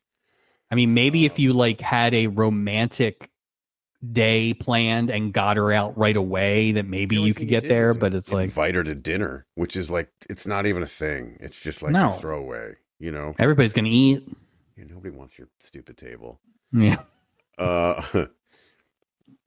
Eleanor's stunned by this when he says that he's being jealous, and Stubing explains that he thought that she was on the cruise to see him, which I'm glad he said that. Yeah. I mean, at this point, why not? Oh, sure. At this point, just dump everything overboard. Yeah, just light this sucker on fire. Let's go. Like, dump it like we dumped the ketchup. Like, get out of here. I'm getting a launch and getting Dr. Todd on this boat. I'm just kidding. Like, let's go. Yeah. He's going to be like, you deal with her, Todd. I don't know what to do with this. Eleanor feels bad, but they both told each other previously, friends first and always. Who's making that stupid vow? Plus, like, what is this deep sea? Like, he didn't pull her out of a burning building. Like, what is this? For 44 minutes once. Right. Not even for a third of 44 minutes one time. And most of that was just to avoid her husband sucking on that lady's fingers. Yeah, that's a good point. I forgot about that. Yeah. Episode 38 in the archive. Not called Sucking Fingers, called Ice. Nah, yeah, we didn't. It would have been a good alternate title, though. Poor Steubing. Friends first always. But again, who's making that? And we go to our second commercial. Remember, if you're friends first, your lovers last. Something. Well, it's like, that I didn't know that moniker was supposed to last forever. No. Like, you're not married. Of course we were friends. You were married, but now you're not married. And he would have had a better chance getting to shore on D-Day than he would have getting out of this friend zone here. This is at least he was physically near D-Day. He was nearer to D-Day than he was to this woman. Oh man. Terry and Monica walking down the hall together. Terry's plan is to get some champagne and lock himself and Monica in their room so nobody can bother them. About time. They enter their cabin and the bed has been replaced by 2 hammocks. I was like, they don't. Right. You got to shower. Come on, Terry. Yeah, I don't. Come on, rock and roll. There's a floor there. I mean, it doesn't. You just take the door off. Do you leave the door off? What, really show people what's going on? No, that way they wouldn't. Be like, oh, no privacy. Gopher takes the door off. Yeah. Gopher. Oh, good call. Off. That is a good call. What I would do. Yeah. Note to self. Kids are of age. That's good parenting right there. Yeah. What kind of relationship do you have? I don't have a door. All right. That says it all. Lucy's taken Peter to Doc's office to have him examined, which there's no way. What, Peter, what's wrong with you? You should be one of those jellied eels right now and slipping out of this situation like you do all others. Well, I think he thinks that I think he thinks he's smarter than everybody. B, I think he'll just eventually, if he gets pressed up against it, he's got an escape plan for this. Yeah, of course he does. You think this is the first time he's faked cannibalism to these? Many times. Come on. He wasn't looking at the magazine. He had that one ready. So. He knew it. He wrote that article. Fake article. Doc welcomes him in to examine him. Doc uncovers a bunch of surgical-looking devices, which I thought was kind of funny. Like medieval times. Yeah, it was like Civil War medicine. Like the end of Braveheart. It was crazy. When Peter leaves, Doc agrees to quote, scare the beans out of him. Doc goes to grab his stethoscope, and it's sitting in ice, which is just a mean thing to do to somebody. The probe is in ice. Peter yells in pain due to the cold stethoscope.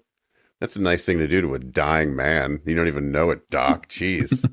Let's see what electricity. What if that trigger just spasm? Just killed him. On site, Doc kills a man with a cold stethoscope. Him and undiagnosed heart disease. Him and Barbie Benton are out of there. They are just gone. Oh, they're new names. They're in Mexico. I'd watch that show. Bricker and Benton. Come on. It writes itself. It's great. It talks about, he asked him to lift a book with his arms. Well, no, at first when he's doing the stethoscope thing, he kind of sees muscle spasm. That's that's when things get real quiet. Well, because, muscle spasms are usually a indicator of a terrible, maybe they are. Asked him to lift a book with his arms straight out. He asked how long he's had the weakness. Peter says it's getting worse.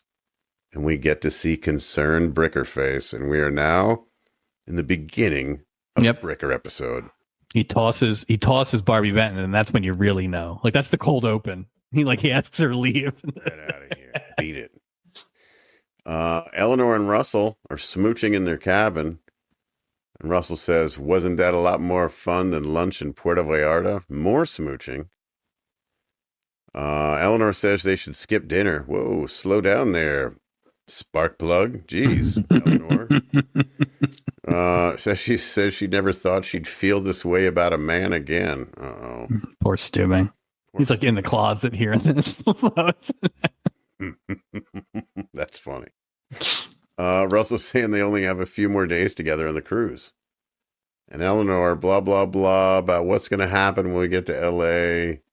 And Russell's like, hey, I got a wife and a little boy, and that's my reality, dame. Yeah. Oh, he's like, he doesn't try to sugarcoat it. He doesn't give two craps, man. How many times do you think he actually said that to her and then she just didn't hear it or want to hear it? The whole time. What did you say? Nothing. He's like, he's got, if you pull back, he's got like a big photo of them on the desk. It's on a t-shirt. This is my wife and my son. When he sneezes, he's like, I'm cheating on them. I'm cheating on them. Well, here's the thing. Do you think they're cheating or do you think it's an open marriage? It's completely cheating. You can't. Lightning doesn't get a strike twice. I think it'd be funnier if it was open marriage. If this guy's a Dr. Todd disciple, it would be funny. Yeah, it would be funny. Oh boy. Back to Eleanor's upset to hear this. But again, she agreed to hook up with this guy, and she was like, "My feelings." Be like, "Ma'am." Right. And I will say this: you're out of the game for a long time. Long time. She didn't get scammed, but she was in over her skis. Like, this guy is clearly a smooth operator. He meant what he said. Yeah. So this guy's from the Stanfield cloth. This is why Julie should have went and gotten this guy. Oh, this guy'd been perfect for Julie. Yeah. So, that mistake makes sense. And I do think it does inform kind of what Steubing says later. So I didn't see that coming necessarily. Right. But I thought that was an interesting way to go with it. So. Yeah, I did too. Back to Doc and Peter. Doc tells him he may have something serious. He may have Lou Gehrig's disease. Is that when you play left field for? No, I don't. What is Lou Gehrig's disease? What is it? Is it a cancer? What is it? I don't even know what it is. It's like a atrophy of the muscle system, right? So, like your muscle, basically your muscles fail. Like the muscle spasm thing and everything is part of it. I am way underqualified, but I think that it starts with like a deterioration of your muscle system.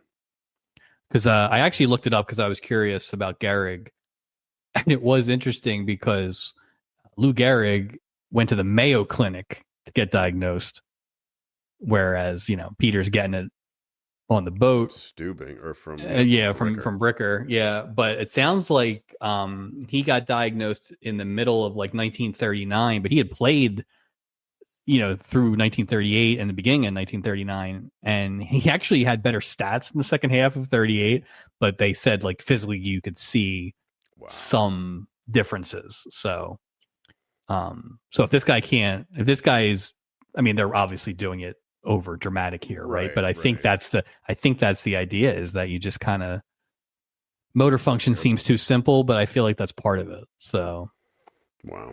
Peter says he saw that movie and Gary Cooper died from that disease, and Peter still thinks Doc is joking. Yeah, which I will say this, that was the best part for Peter, like this thing where he's kind of like, listen, man to man, I was lying, I got caught, you got your 2 cents in here, like, just be straight with me. It's just us. Right. It's just the fellas. Yeah. Right. Bricker says he doesn't joke about things like this. Peter realizes that Bricker is being honest with him, and he asks if there is a cure. Peter leaves Doc's office and tells Lucy that he's really dying as he leaves. Lucy thanks Doc. Doc gives her a look like he isn't joking, and Lucy leaves the office to go find Peter. A lot of unspoken communication. Bricker didn't say a word after "I don't joke about things." Nope. It was just all looks and looks down and solemn. And like I said, no music. None. Very quiet. And that's very go to our third commercial break, too. Now, I will say this. When I watched this the first time, I must have watched it like later in the evening and whatever. And I think I dozed off in the middle of Act 2 or whatever. So I restart at Act 3 or whatever. And like, that's a hell of, I don't think this episode is good, but that's a hell of a third act. It is. In between the rest of this garbage, right? Stuff. Like it was the medical stuff and the Eleanor thing, right? It was like all the interesting stuff was in that 7-minute third not act. Long. No. Not a long scene. Let's see. Monica and Terry are finally alone. And they're drinking champagne together on a bed. The bed was put back because Terry called the first officer and pretended to be the captain, asking for the bed to be replaced. I would have loved to hear his Stubing. I wonder if it's good as Gophers from season 1. Like your day's not going bad enough, Meryl. You're getting imitated by a 15-year-old kid drunk on ginger ale. This kid. Yeah, it turns out Isaac would only sell them ginger ale instead of champagne. If they knew they were so young, because they were paying. This is, you know what this is? This is exactly what happened last week with Kevin. Yeah. There is an age where if you pay, you're legal. So it must be 14 or whatever. 14, so yeah. Monica tells Terry that she hates champagne. Amen. Made her stomach sick when she had it before. Terry says he doesn't like it either. Mike, champagne, thumbs up, thumbs down? Huge thumbs up. These kids are idiots. Really? I love champagne. You love the dryness of it, the flavor of it, or what? I just enjoy it. And I don't know if it's because it's like a rare I wonder if it's like Thanksgiving turkey, right? Where it's just like you don't have it a lot, but I always enjoy a champagne. Big fan. Interesting. Yeah, I'm not a... Like I said, there's just not a lot. It's not floating around here. No. You know. Maybe I'll get some for a few weeks from now when we have our big show con. I mean, I'd have a glass out of a standard glass. Oh, okay. Well, no, sorry. You got to drink the whole bottle. Yeah. Terry says that he loves Monica a lot and they smooch. There's a knock on the door and Terry says, "Go away." We hear Gopher using a different accent, saying he's the deputy captain. Monica tells Terry that he should answer the door. Why? Because I don't think at this point I don't think Monica wants to have sex with Terry. Like, no more.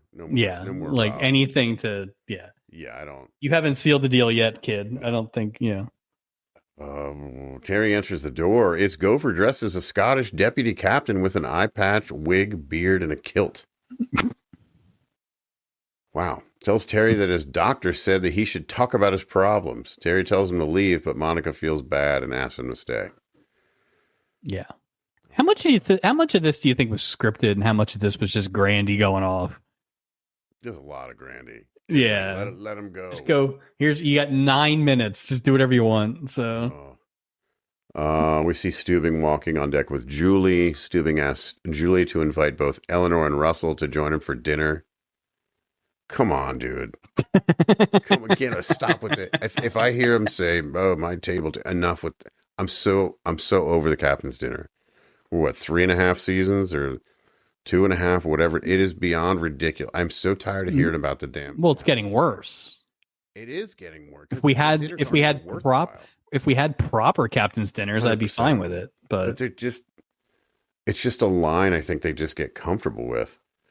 Julie says that Eleanor requested to have dinner in her cabin. And then I was like, well, how the hell does Julie know that? Is she keeping up with 400 guests and where they're eating and what they're eating, and they're eating in the room? No, I think she's keeping up with one guest on Captain's request. So that's a good point. He would absolutely use his powers. Oh, and Julie's like, I heard sounds of lovemaking for 17 minutes. She's gonna have a full list, and Stubing's just crying as she. Well, he walks. He did not need to know some of the information that he knew. So. No. Julie says that she's probably tired from her day in Puerto Vallarta. Julie offers to go to her cabin and invite her to dinner. Stubing tells her not to because he doubts that a dinner reservation will change anything. Can you repeat that every episode, that a dinner reservation won't change anything? The best sad part of this is sad 2-finger salute. Well, Stubing knows that they got back to their cabin at 2. Yeah. But never left it. And like even Stubing can do the math on that one. And that's kind of where Julie is like, should I make sure and check she's still alive? And he's like, yeah, oh, she's alive. No, yeah. Don't worry. Perfect hibernation. We're back in the Acapulco lounge. We see Peter dancing with a woman who was sitting next to him at dinner. And for some reason, the whole dance floor is watching them dance together. And then Peter just leaves with the woman while Lucy's sitting there watching. I'm just like, wow, this really. Doc says That he's took a sorry turn. this is happening. Yeah. Yeah, Lucy says, that was "What? very I didn't interesting expect because that." it's like that was like a character study of like Barbie Benton's like, yeah, give him that one. You know, he's going to be dead in a few weeks. Like basically, This guy's like, going out in a blaze of glory. Like, good Lord. yeah. Do you guys have skydiving here? We're like, no, we don't have skydiving on the ship, sir. I'm sorry. We do have parasailing. You know, there's been some accidents. Oh no. Lucy says, why shouldn't he love all the girls he can? I'd do the same thing. Yeah, she would. Yes, she would. Back to the honeymoon How suite. about yes. Sorry, I was going to say, you know, how about let's get a second opinion before we start doing all these things. Yeah, No disrespect to Bricker, but let's there's no way he has all the testing tools on You board. mean he has all the MRI machines? Right. Yeah. Because he has muscle spasms. He's like, up, it's Lou Gehrig and you're going to die. Like, wait. I'll tell you one thing. Wait. If Peter had gotten on board with an ugly lady, I don't know if Doc would have been so quick to diagnose either. Nope. Like, so. Nope. Nobody would have noticed anything. He would have been holding his suitcase in his other hand. Yep. We're back in the honeymoon suite, and Gopher's now doing some sort of Scottish dance for Terry and Monica. Great. Turns out he was giving them a history lesson in Scottish dance. Oh. Ugh. Terry asked him if he can smell that. Tells Scottish Gopher that it smells like smoke in the passageway. Scottish Gopher. Scottish Gopher breaks character, panics and leaves. And Terry closes and locks the door behind him. Boy. I will say this. It's like the kids were terrible actors, but I guess they were also trying to convey that they were very young and immature, but like they were just weren't using A-listers in this storyline. No. There's no Christy McNichols in this one. Like there's no Nancy McKeon. No, yeah, it's like so. This was nothing. This was rough, and then the added bonus that Gopher's working his butt off to make this thing a solid D, basically. Like so. This guy's making costumes out of nowhere. He's got fake hair, Yeah. I mean, Gopher hands his fake beard to Sid the waiter. Sid asks if it's housebroken. Another gem from Sid. I want him on every episode. I want a gem from Sid every episode. Just a little free Sydney from the hallway. Just a little something. Terry asks Monica what she wants to do. Monica says she's scared, but she loves him. They have a quick, age-appropriate smooch. Because now the spell is broken, Mike. Now they can go have cheeseburgers, French fries, and milkshakes. Carrot cake, and another cheeseburger. I'm sorry. Terry asks if there's a place on the ship where they can get a cheeseburger, French fries, a milkshake, some carrot cake, and another cheeseburger. Oh, is there? I don't know if there is.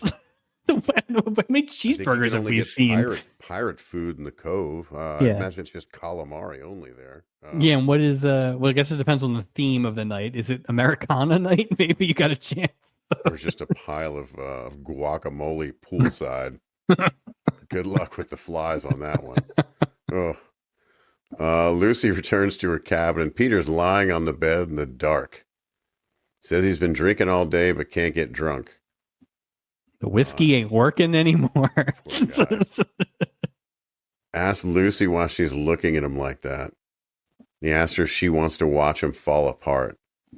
Says the dancing and the girls aren't working. It's just been one night. You really haven't put a whole lot of work into it yet. I mean, you're not doing that much activity dissimilar than you were doing the first day when you were on the boat. It's really, like, what's the difference? You're just doing it in open air now. That's the only difference. Jeez. Tells her it's all right if she leaves, and maybe it's better if she did. But Lucy doesn't want to leave. Don't know why, and instead she lays with Peter in bed and hopes. Like this is where she's like, please don't let it be the full 6 months. Like, I guess the only at this point the only thing you could have done to save it is if this guy could have pulled together an amazing I wasted my life. I wasted my love with you. Tears. Like it's and over. Old Dak Rambo is not I just want capable another of that. No, Dak Rambo's not. He doesn't have those kind of. Yeah, and like you said, neither's really Barbie. So we get a very what I think was supposed to be an intense scene at the end here, where they lie down together, and it just kind of came off like they were like when your kid takes a nap on the dog.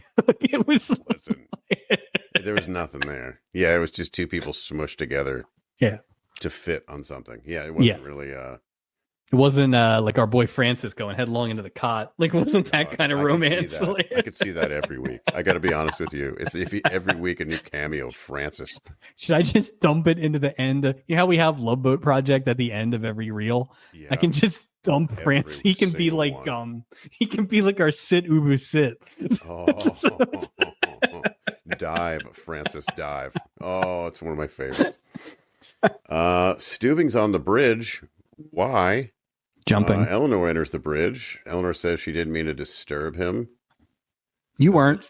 You weren't. Yeah, you don't do anything. Because he even says, Charlie here really drives the ship.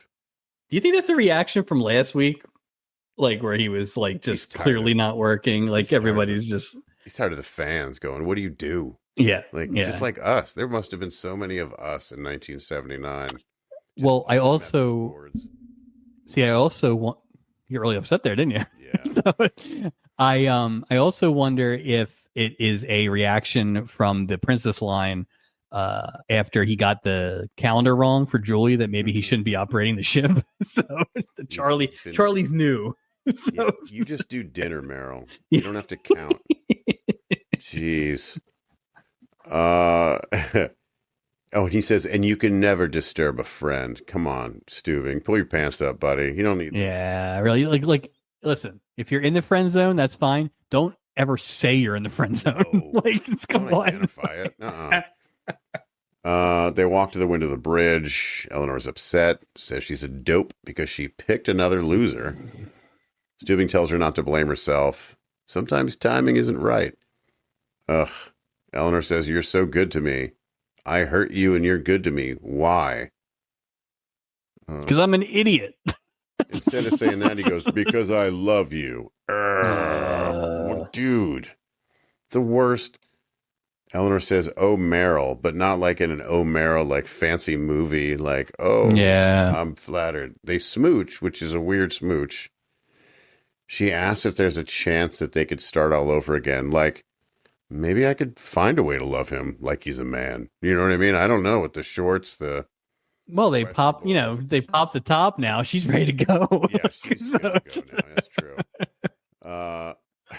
Steubing says, as I said, sometimes the timing isn't right. As I was saying earlier, thank you very much. Like you were just having Eleanor says, then it's too late. Steubing says, no, it was too soon. He says that she's a new single person, and what happened with Russell is just a way to find out who that person is, and that takes time. However long it takes, there's a guy running a cruise ship that thinks she's, quote, the living end. I had to look up what that meant, Mike. I think it's the bee's knees. Yeah, cat's pajamas. Right? Yeah, they give each other another quick smooch. So I don't know where we leave this now. So I will say this changes really. Well, no, they're almost exactly in the spot they were before, except now they were in the spot they were before, except now there's no way she can pretend that she doesn't know how he feels. No, I think which means he'll never see her again. Exactly. Basically. Yeah. So I think what he thinks he's doing is being the gentleman again and basically saying, you go on your Rumspringer here. He's misreading. And come back to me. The problem is she ain't going to ever come back. And the problem is his chivalry, gentlemanliness causes hesitation. And his hesitation is what cost him finding out all this stuff before she got on the boat, right? So he's on the back foot the whole time. So while I understand why he didn't make the moves when she was rebounding, essentially, right? He missed it now. Like, and so it's clearly a choice to make him of the highest moral fiber, right? I mean, what's more important?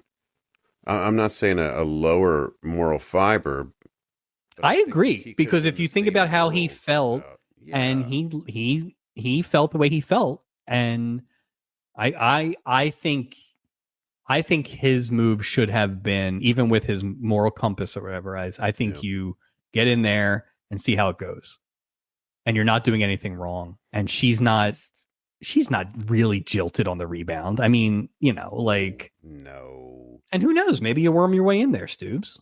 But the thing is, if she was jilted on the rebound, then things would have been different when she first came on the ship because she would have known he's on the ship. You know what I mean? Her Yeah, whole. She wasn't he's on here. She was on here to see her girlfriend Meryl. I mean, he's kind of. looking for these unrealistic fairy tale romances every time. He pops out with Michelle Lee in the tuxedo. He Yeah. tries to hire the palm reader to like work on the boat so they can always be together. He has the high school thing with Jessica Walter. Like, But he doesn't want to leave the boat. That's the other thing too. well, there's that. Yeah, it's weird because he wants these things, but he wants them on his own terms. Sure. But then he's devastated when they fail, but they fail because of all the conditions he puts on them on his own. Well, and now Vicky, the one that didn't even come up this week, Right, which is weird. which is a huge thing that I think would be I think that would have given him a way out where he wouldn't have looked so pitiful. I think that's I think that'll be coming. Like, I think that's the next thing. Yeah, that'll be a reason. Like, it's like Steubing falls in love, but what will happen when the woman makes him choose between his daughter and his passion, or like some stuff like nonsense. The perfect one like for that. me wouldn't ask me to choose, or like It's like some morality. I hate kids. Said love interest. Well, and Vicky's gonna be like, "Do I Madam, have to go back to Mexico now?" Yeah, right. No, back to the Vicky. orphanage. Yeah. We go to our fourth commercial break. Third and fourth segment coming up. Really? That was the fourth segment. That was the third. Oh, I'm sorry, fourth. Yeah, I was gonna say that there's not that much left. So. There's so much. I just get. So let's wrap this thing up. Peter and Lucy are walking downstairs as they see Doc. Doc asks how Peter's doing. Doc tells him that the happiness is the best medicine. Not for this. This is where I needed two things. At some point, I needed Doc just to say, "Listen, there's a specialist in Minnesota. I really think you should talk to." A card or something. Something, yeah, right? Work with them. Right. There's none of that. And again, I think this is more acting. So yeah, little too light, little too flip, little too flip. Yeah, it's the guy's like gonna be dead in like horrible disease. Well, they're like, all right, good luck and goodbye. All right, take it sleazy. Like, it's how are you gonna say good luck? You already know what's gonna happen. Like, I don't think Barbie's gonna hang around with this guy. I think she's already kind of like checking out. She doesn't mentally. like guys that can't carry a suitcase. That's the bottom. Well, line. I also don't think like you can justify it in your mind, but I don't know that you can unsee what she had to go through the night before either. Yeah. Right. So like, that's fine. It's almost one of those things where it's like, go out and do all that, but I ain't going to be around to see it, and then we'll deal with it. But. It'd be funny at the end. She'd be like, Doc, how long does he have again? I just want to she has a calendar out. And she's like, well, I guess I'll see you in May. Yep. I'll keep you updated in my letter. Keep you updated. Also, Doc, could you burn my letters when you're done reading them, please? Please. So. And throw away those photos. Well, they didn't have Polaroids back then. They did. Did they? Was it Robert Hayes had that camera, remember? Oh, that's right, he did. I like that this is how I know when things were invented. It's gotten, the base of knowledge has grown. We know 1978, 77 through 79. Technology. Oh, yeah. Arnold James enters the ship and he looks pissed. Yep. Gopher explains that he did his best. This is Monica's father, by the way. Yeah. Mr. James asked him if he's referring to the request he made of Steubing. He says, when somebody says they did their darndest, it really means they failed. You're not lying here, Arnold James, AJ. You're not lying. Yeah. Yes, the writers of this episode did their darndest. So. Just right to the, Gopher says he wouldn't put it like that. Monica and Terry walk up to Mr. James, and he is letting them both have it. Gopher tells Mr. James nothing happened. Well, how do you... Okay. He seems happy with this and does a complete 180. I guess we didn't have time to explore the character of Arnold much further.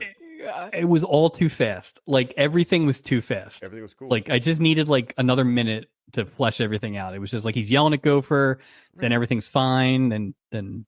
Well, then Monica comes back and gives him a kiss on the cheek and tells him to say hi both the Swedish painter and the Scottish Gopher. So she knew the whole time, which again, I think is she was looking for any way out of... Yeah, she helped him. Fornicating with Robert Gibson. I thought it was a sweet thing to end it like that. I liked her better than him. Yeah, he was. For sure. Yeah. Gibson. Eleanor is walking arm in arm with Steubing, and I'm going to be like, why? Why? Yeah. Just get her off the boat. He asked her. Right. He asked if she'd like to walk her to her car. She says she's an independent woman now, remember? Take the bus. Yeah, bye. You're lucky we don't throw you off. Steubing says, see ya. Gives her a 2-finger salute followed by a smooch. Eleanor says goodbye and then asks Steubing to walk her to her car. End of episode.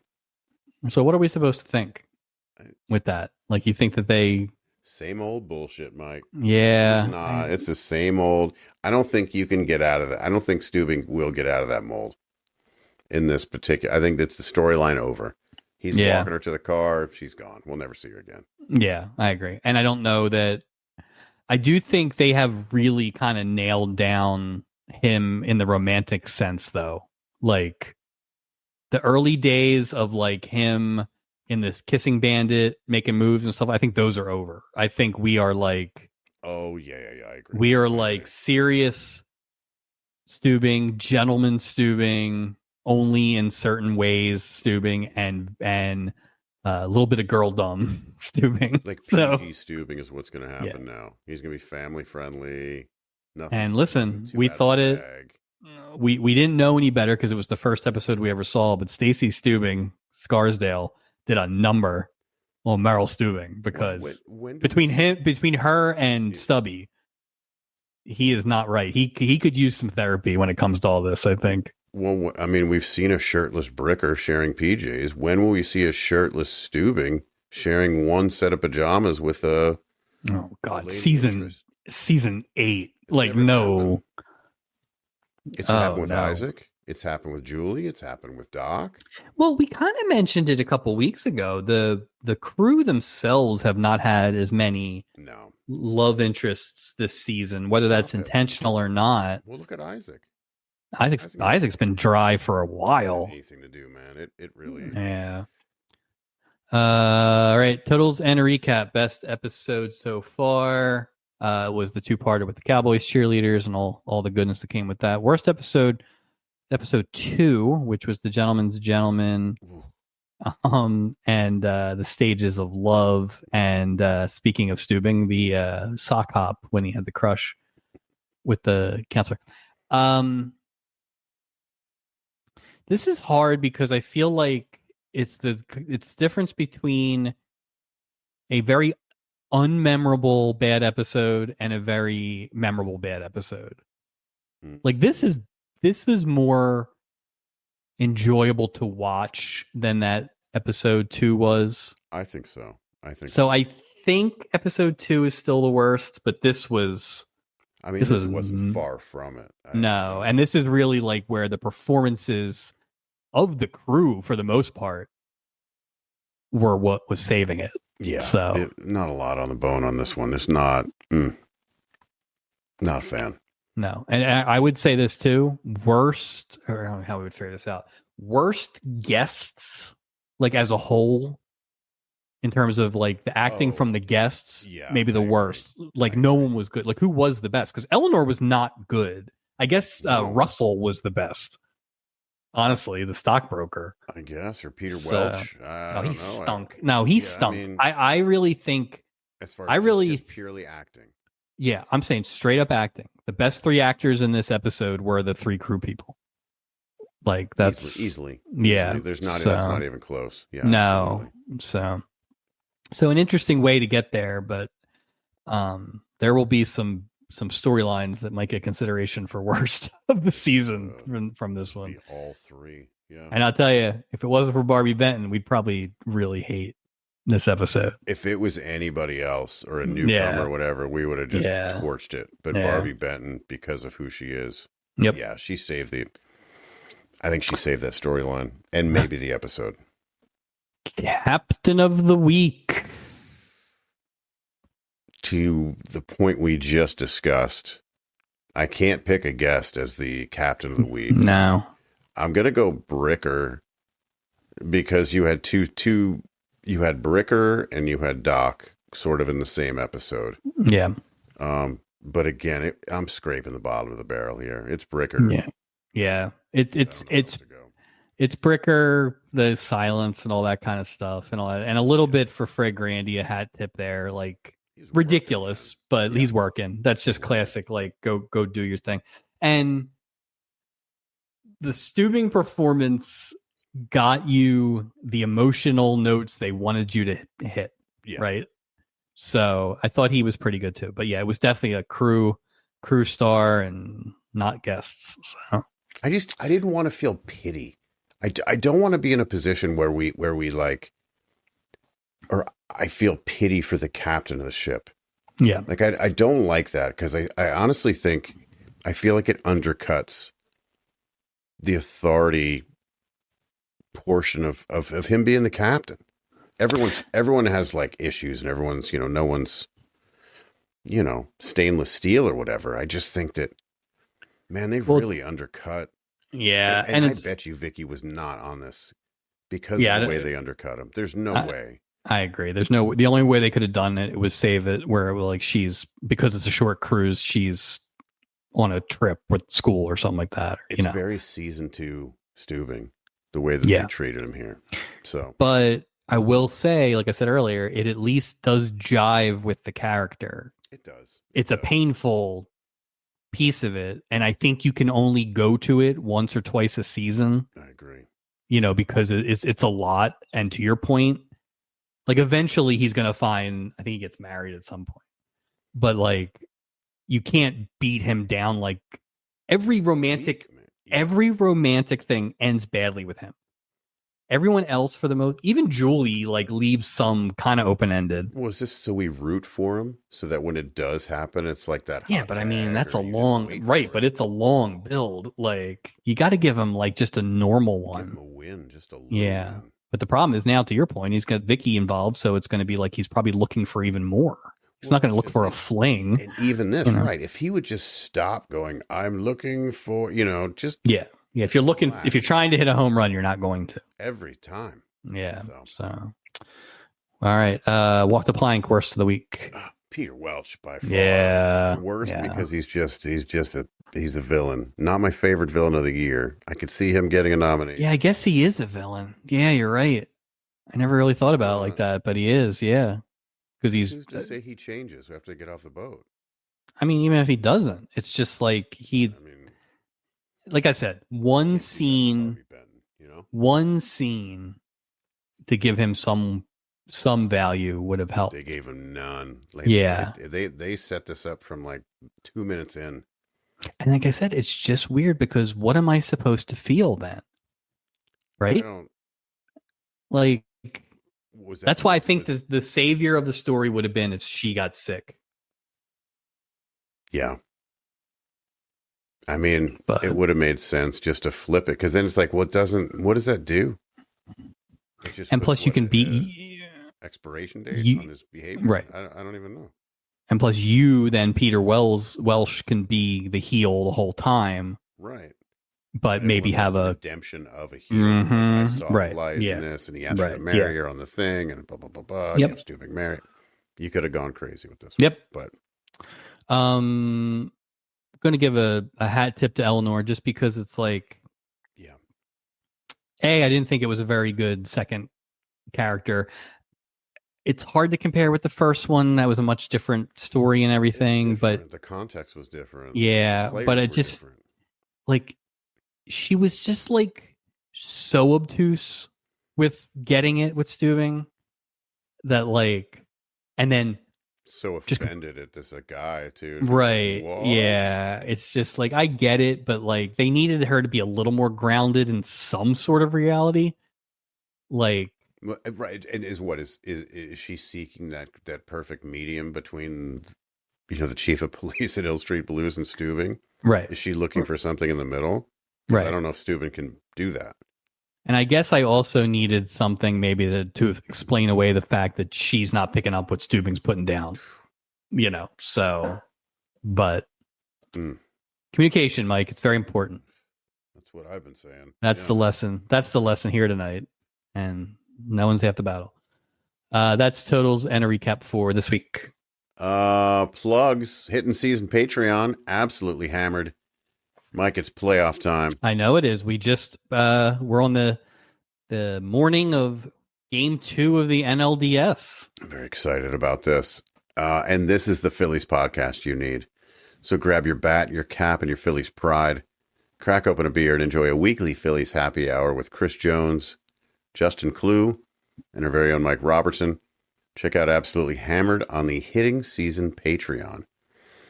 You can find us everywhere you find your audio podcasts: iTunes, Spotify, YouTube, iHeartRadio, Podcast Addict, Amazon Music, Podchaser, Player FM, Pocket Cast, Castbox, and my new favorite, Podbean. Please hit that subscribe button and leave us a review. It goes a long way. Also, check out our video podcast on YouTube. If you hit a subscribe button and leave a review, we would appreciate it. You can also find us on Instagram and Facebook. Look for weekly reels and updates. Let me check the old mailbag, Mike. We need mailbag music. I was going to get the horse. That would be. Yeah, I have a horse downstairs. No mail. Oh. Glad I didn't bring the horse. Cancel the horse. You can email us. We'd love to get your emails at theloveboatproject@gmail.com. Actually, we did get an email. Late breaking. No, we already did it. We read it last time. I apologize. I did look ahead, Mike. Good, because I did not. I actually did not. Next episode, we welcome NFL Hall of Famer Rosie Greer. More football. More sports. Big sports season. And we welcome Dick Martin back. Hey. And Vicky's aunt. We welcome her back to the boat. So I'm surprised. I don't think I knew that she was coming back, so I'm glad. I like her as a character. I checked the character, and it's not the Dick Martin that was on before. It is he's not covered in sauce. No. So that is what's coming up in Love Boat Project episode number 63. 63, and that will put us. That'll be the last episode of the first half, and then. Well, because it's 25, so yeah, but so it's been I don't know. It's been an interesting first half, just in terms of the two-parters are so much better than everything else. Yeah. So I'm curious to see how that goes. But I'm curious to see how they finish this season. We do have those like towards the back half and get a little dicey. Well, we have another two-parter coming up here in a few episodes, and then that's it. And I think the last one of the season is a 90-minute. But yeah, it does seem like they're front loading. Yeah. At least for our purposes this season. So we'll see. Plus, I guess technically now next episode we'll start to get into Christmas programming. I like that. I hope we get some better ones. It was kind of lame last year. We better get a damn Christmas episode this year. I will. Well, just because we're getting closer. So here's how it works, everybody. If they do a Christmas episode, which they did in season 1, didn't do in season 2, we will do that as a Christmas episode. Regardless, our last episode wasn't the Orphans the Christmas. That was the first season. Oh yeah. But then there was nothing last season. Yeah. In addition to, or in place of, our last episode before Christmas will be our Christmas episode. No matter what. And last year, as you know, that had nothing to do with Christmas. That was like Stephanie offering herself to Isaac. It was even better because it had nothing to do with Christmas. It was great. Yeah. So, but yeah, we're going to be into December next week. So yeah. Wow. Amazing. Well, Mike, we did it. Another episode in the books. Thank you all for joining, and we will see you next time.